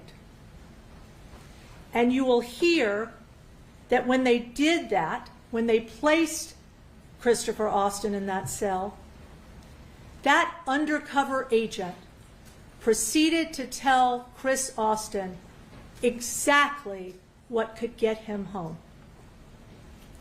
You will hear, ladies and gentlemen, that when he gets in that cell and is first told that Monica is going to be going to trial, and the undercover police agent who's already been briefed on everything, who's trying to talk to him and influence him, what you are going to hear is that that undercover agent says to Christopher Austin, fuck that.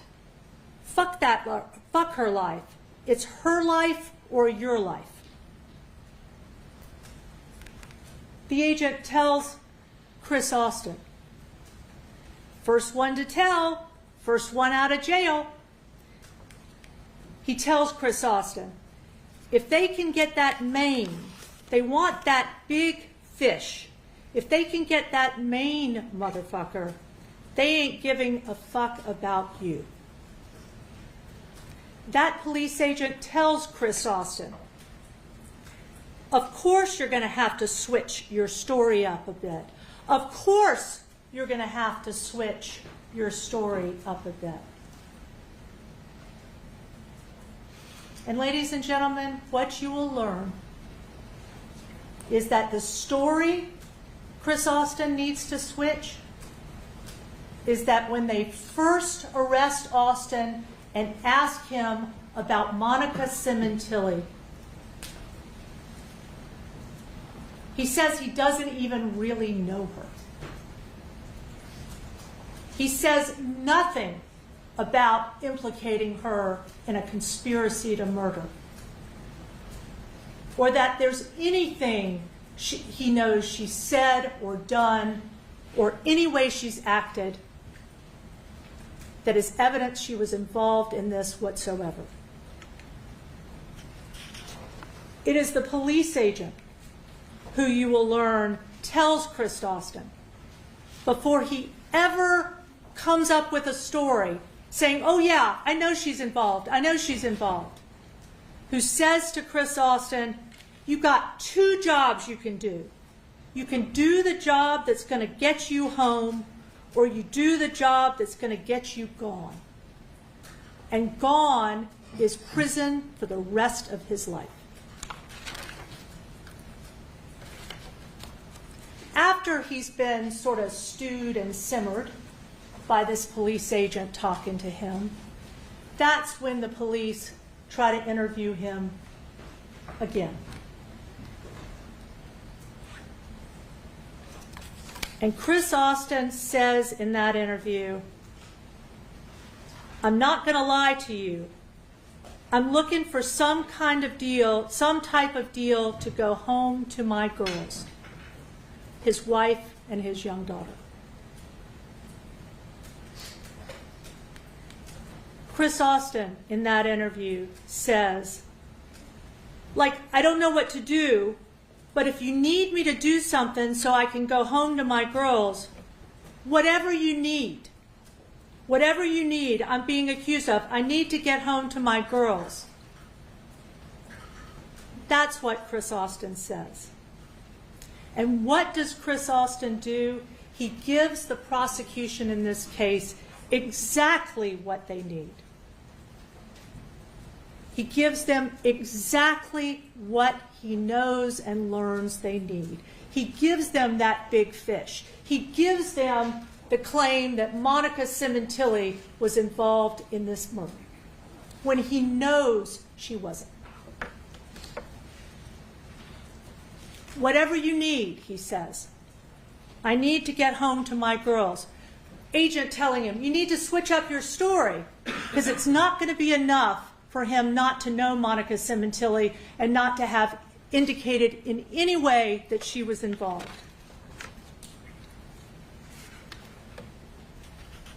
He switched up his story, and then from there on out, the prosecution offers him a deal that will get him home, that will get him home to those girls if he gets on that stand and falsely states that Monica Sementilli had anything to do with the killing of her husband. Sustained.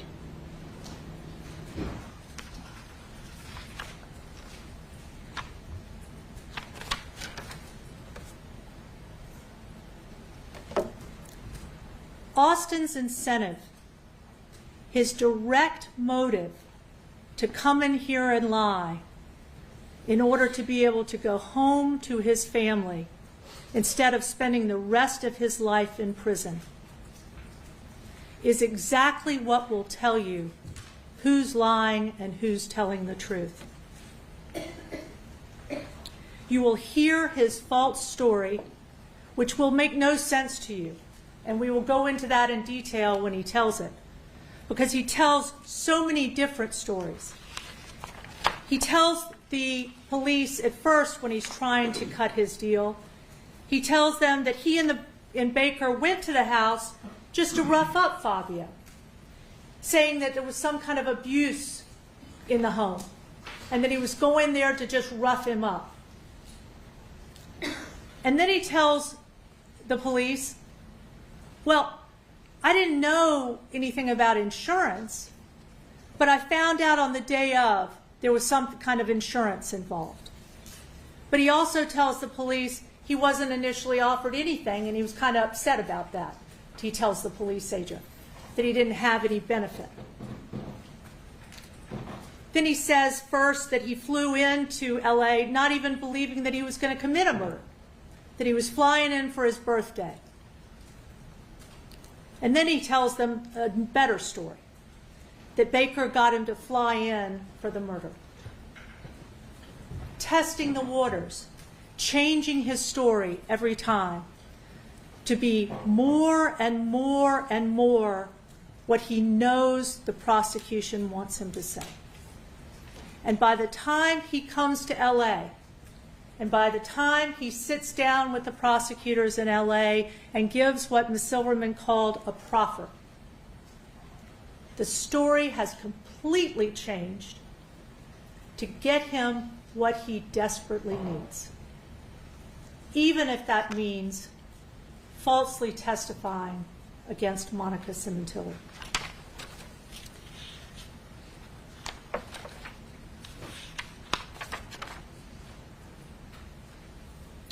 Now, the prosecutor has talked to you about what happened after Monica was wrongly arrested for this crime.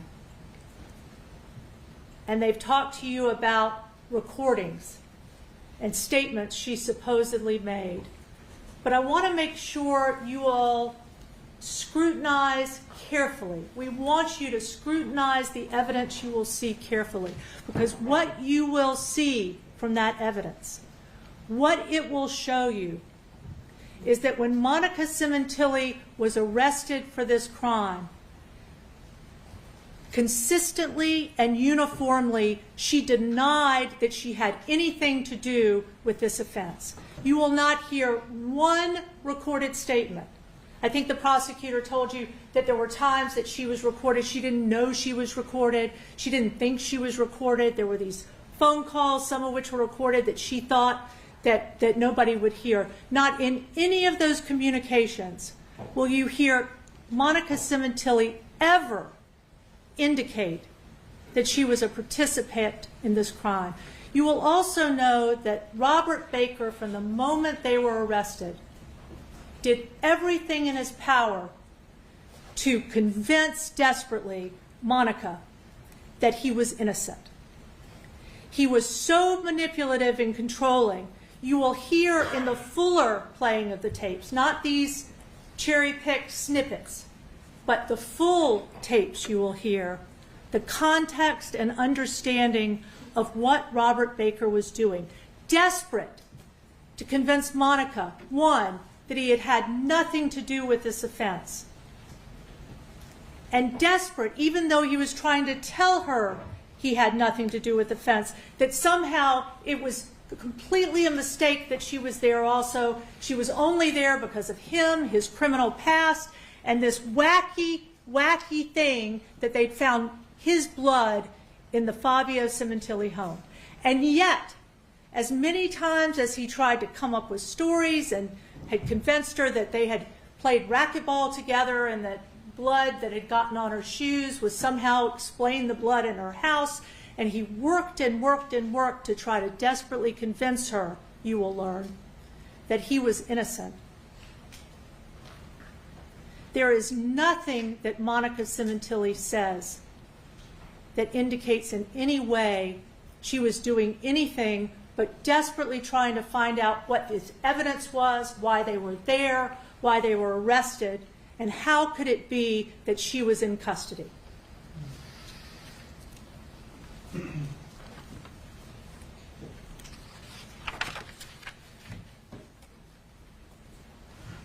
Only you guys decide what really happened here. Only you judge the credibility and the believability of the people you hear from. Only you decide if what you're hearing on tapes is actually what you're hearing, or is it something different? Only you decide if there's an understandable context and meaning based on the evidence you're hearing. Only you do.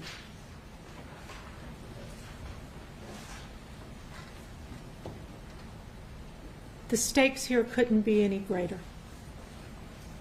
And we very much appreciate that how seriously you take waiting before making any opinions or decisions in this case until you actually hear the witnesses and see the evidence in this case. And whether you can yourselves feel comfortable beyond a reasonable doubt with the evidence that's going to be presented to you, ever finding Monica Sementilli guilty of anything. Ladies and gentlemen, after 7.5 years of waiting to finally have her day in court, not guilty, ladies and gentlemen, will be the only just verdict in this case. Thank you. And for the record, say you spell your first and last name, please. Yes, ma'am. It's Daryl Yoshihashi, D-A-R-Y-L. Last name is Y-O-S-H-I-H-A-S-H-I. Thank you. Mr. Yoshihashi, what do you do for a living? Ma'am, right now I'm a fire inspector, previously firefighter paramedic. And who do you work for? Los Angeles Fire Department. And how long have you been a fire inspector? 7 years. So your current job as a fire inspector, what does that entail? Going to buildings, make sure the fire alarm, fire protection features are signed off along with the various trades, like with LADBS, like electrical, mechanical, before they get their certificate of occupancy. Now, you mentioned that was the last 7 years. What did you do before that? So the last 10 years was at the fire station, firefighter, then firefighter paramedic.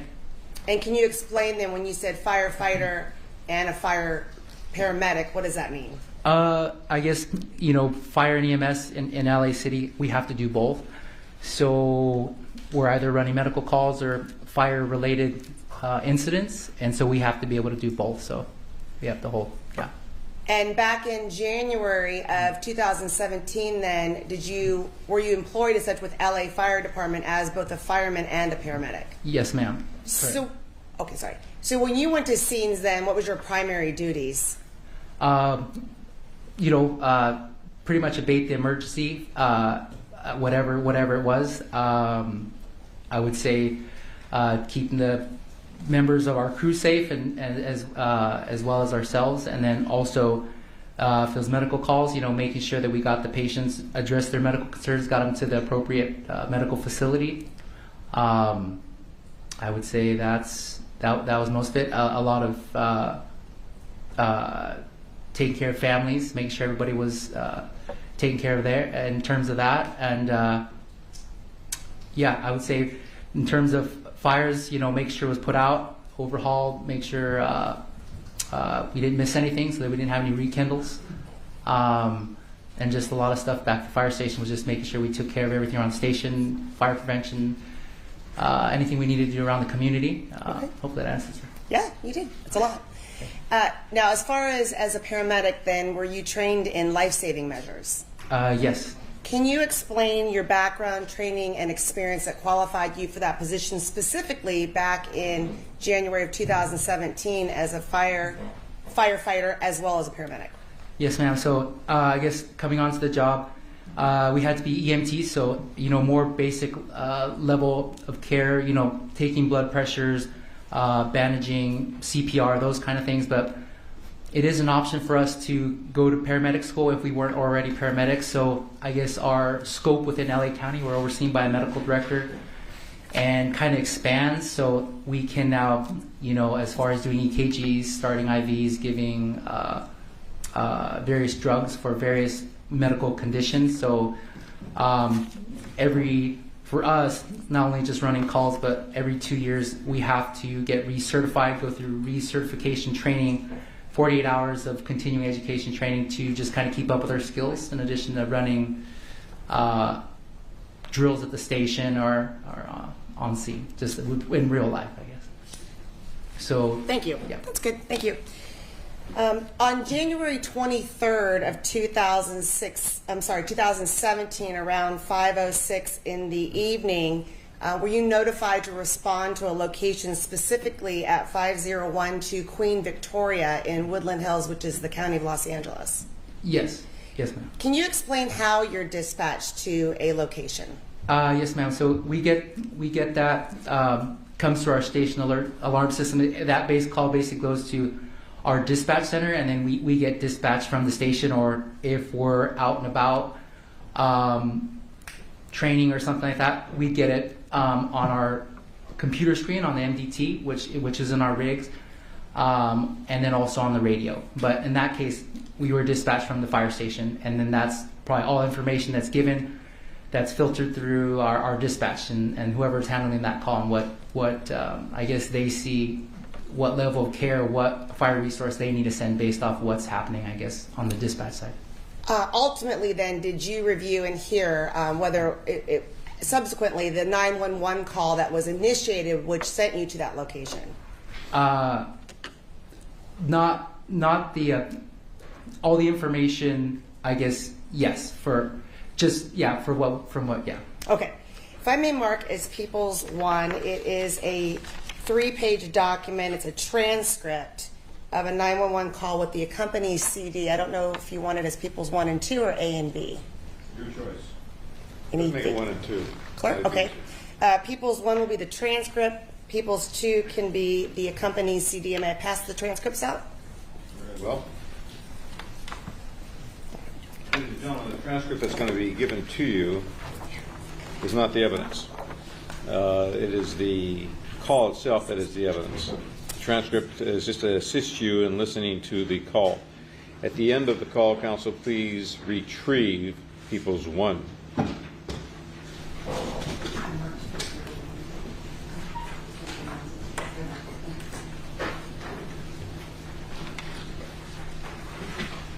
If I can have the original People's 1, 2, please. Thank you. Yes, please. Thank you. Hold on a second. I'm Thank sorry. you. The copies are.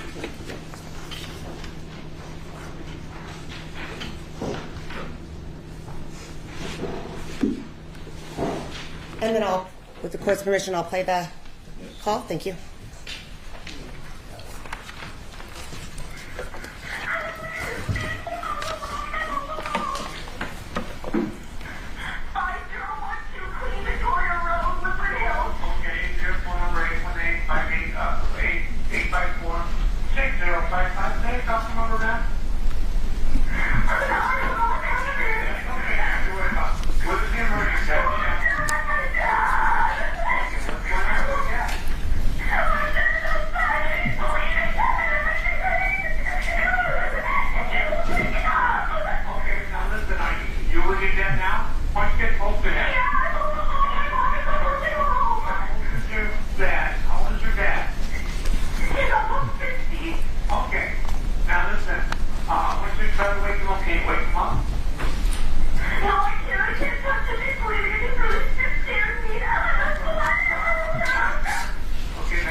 Okay, I'm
fair, accurate depiction of the 911 call associated with this call that you responded to?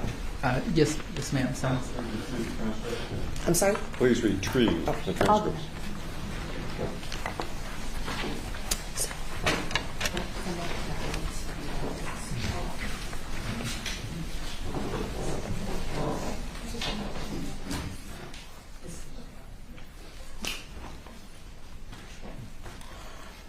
Now, during the pendency of the call we just listened to, then, were you en route to the location? Yes, ma'am. That day, were you working with a partner or another team member? Yeah. So on the rescue, it was me and another firefighter paramedic. And who was that? Brendan Liu. Did you go straight to the location as soon as you got the call? Yes, Okay. from our fire station. When you arrived there, was there anybody else as far as medical support or police officers that arrived prior to you? Call LAPD, and then there was another engine company so we responded as a rescue from our district, but the rescue in the district where it was happening, they happened to be out maybe on another medical call, so there was their engine there who was staffed with a captain, an engineer, and two firefighters and their EMTs, and at that time they kind of gave us an idea of what was going on, and they needed us to, basically assess and kind of for us pronounce or determine death, because they just needed us there for the assessment portion of it. Okay. Yep. So when you arrived there was fire department paramedic personnel there? Yes. Now, you mentioned LAPD. Was there any LAPD that you recall there? At the time, yes, but there were, but I don't recall, how many units or anything like that. They had secured the scene for us to come in and do the medical portion. Okay. Now, can you just walk us through when you got there, what happened?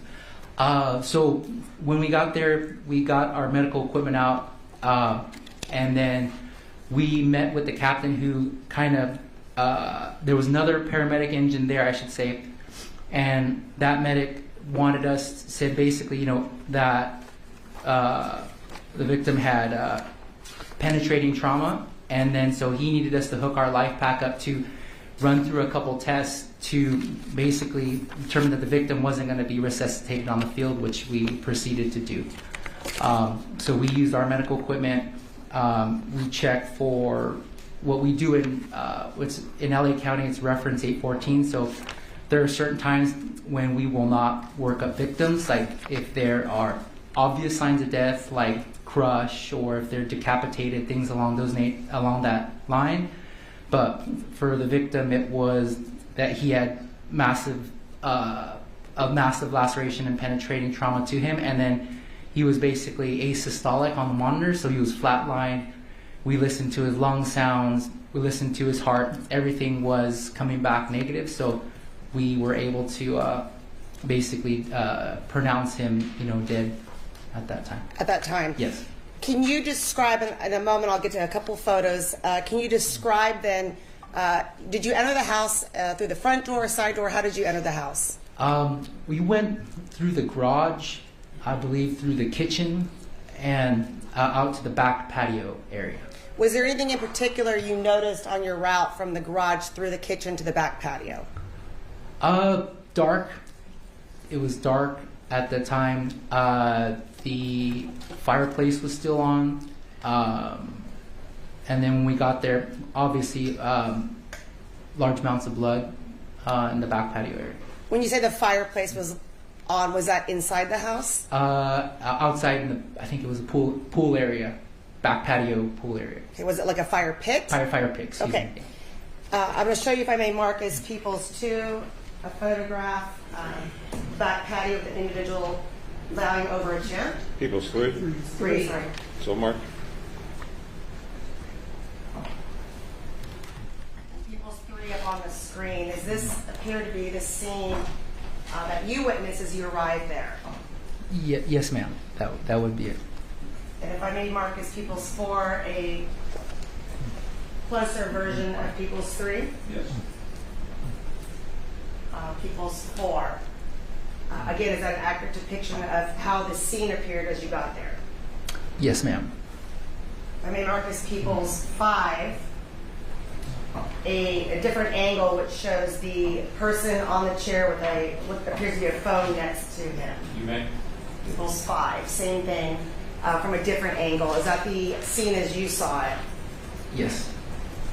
And then finally, Peoples 6, if I may mark, it is a close-up of the victim's face and torso, looking at his right side of his face with some Yes. light. And Peoples 6, is that an accurate depiction of what you saw? Yes, ma'am. And again, as far as your expertise, you saw no signs of life. Is that correct? Correct. Who pronounced him deceased? So I was doing the hands-on component with all the medical equipment, and my partner, who he typically you have the person doing the hands-on stuff, and the other partner is doing all the documentation, the radioing in with the base station hospital, and he pronounced and documented as such. Now, when you got to this location, did you notice any other blood anywhere, any other evidence anywhere else throughout the house? And I have People's 3 up on the screen, but did you notice anything else in the house? Ma'am, I remember there was blood in the kitchen, from what I recall. Like somebody had walked through it and then went through the kitchen, and then that's about what I remember. Countertop was kind of in disarray, and yeah. And let me ask you, is it your role or your job then to document all the other evidence at the scene? For us, mostly, ma'am, it's just the medical component. Okay. Yeah. Okay, thank you. Uh-huh. Now, when you got there, was there any other individuals that appeared to be family members or anyone related to the victim at the scene? Yes, ma'am. I remember the wife and I believe I think it was one of the daughters, a daughter, on site, on scene. And can you describe? Do you recognize the wife in court? It's been a couple years. I'm sorry. That's okay. I do not. Okay. Yeah. You don't know? I do not. Yeah. Okay, no problem. So, do you remember then? You remember what you believe to be a wife and a daughter? Is that correct? Correct. Now, Yeah. do you remember anything about the reaction of those individuals? The one thing that sticks out the most is, just a lot of what I remember from those years back is the daughters was very distraught. And in fact, we had stuck around a couple hours after for, probably for the reasons, just all the emotional things going on at the time, that we stayed for support. And do you remember anything that sticks out about the wife? I'm sorry, I do not recall. Nothing caught your attention as overly distraught? Sustained. Did anything catch your attention emotionally about the wife, if anything? I'm sorry, ma'am, I don't recall. I really just, it's been all those years, just remember the daughter, and that kind of sticks out a lot. And where were those two individuals? They were in the living room, adjacent living room, dining room, I guess, say.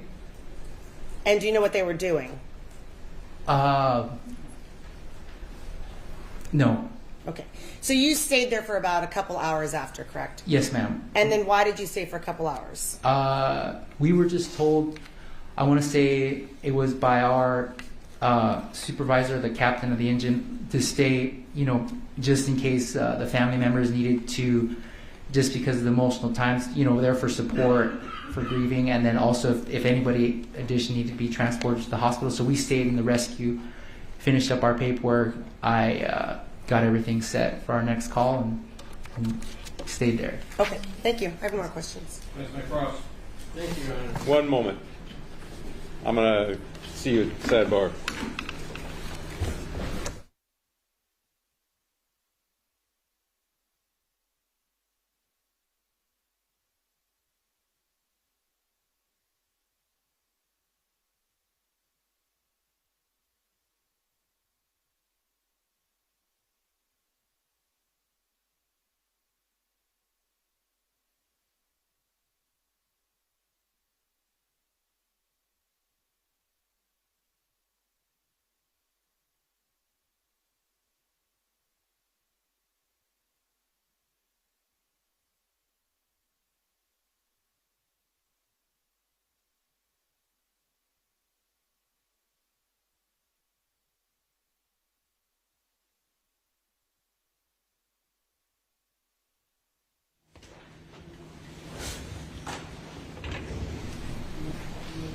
Proceed.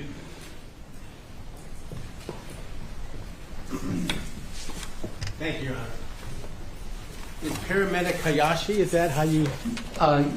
Yoshihashi. Yoshihashi. Yes, sir. And your title, again? Fire inspector? Fire inspector. Yes, sir. Your job was to go there and see if you could render medical aid to the victim. Is that correct? Correct, sir. Yep. That was your only job? Yes, sir. Did you prepare a report in this case? So I hope I answered your question, but the only report was the one that my partner on the rescue, when he finished up with the medical findings, or like what we had done on site. And the purpose of that report was to record the medical findings that you had made at the time of the incident. Is that right? Yes, sir. That's correct. And I assume it was what you've just testified to here today. Yes. Did you move the body in any way during the course of your treatment of the victim? I object, Your Honor, that assumes facts, not in evidence. Again, I would not entertain your objection. Proceed. Did you move the body in any way? No, sir. We didn't physically move him. We just kind of worked around, like in terms of putting our EKG patches, you know, in terms of just looking at his eyes to make sure, we checked the eyes to make sure they're, you know, fixed and dilated versus reactive, listening to lung sounds, but we were able to do all that kind of where he lay. Yeah. And when you say we, you had a partner with you? Yes. The other paramedic that was with me, he was doing documentation. I was doing all the manual parts of it with the stethoscope and all that stuff, and the pen light. And so would you do the treatment examination and then call out to him what you were finding? Yes. And then he prepared the final report? Correct. Do you know how long it took you to get to the scene after you first got the call? I want to say, sir, it was within if I remember correctly, 5-10 minutes. 5 minutes. And correct me if I'm wrong, you did not take the 911 call. That's correct. So you were relayed information to go to the scene and do what you did. Correct. Now, when you got there, did you examine the body at all to determine if there were any visible wounds that you could find? Yes, sir. I mean, just scanning around. Yes. Okay. And what did you find, if you recall? The main laceration to his neck, and I believe there was penetrating injuries to the torso, and then based off that, we kind of run down our criteria. As soon as it's penetrating, then we run down our checklist of items that we have, the additional items.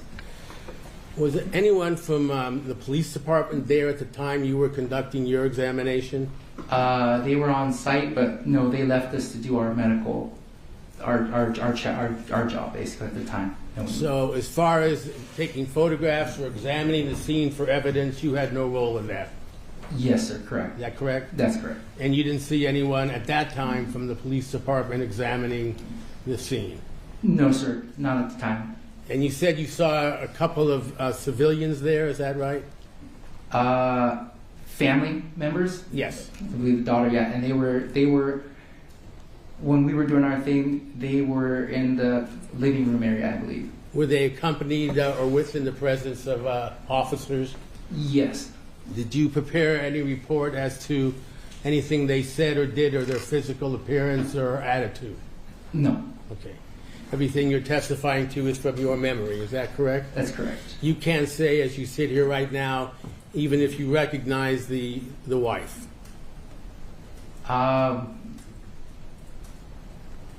It's okay. Yeah, sorry. That's all right. How did you know it was the wife? You know, I think because the daughter, when she was there, she was screaming like, "Mommy."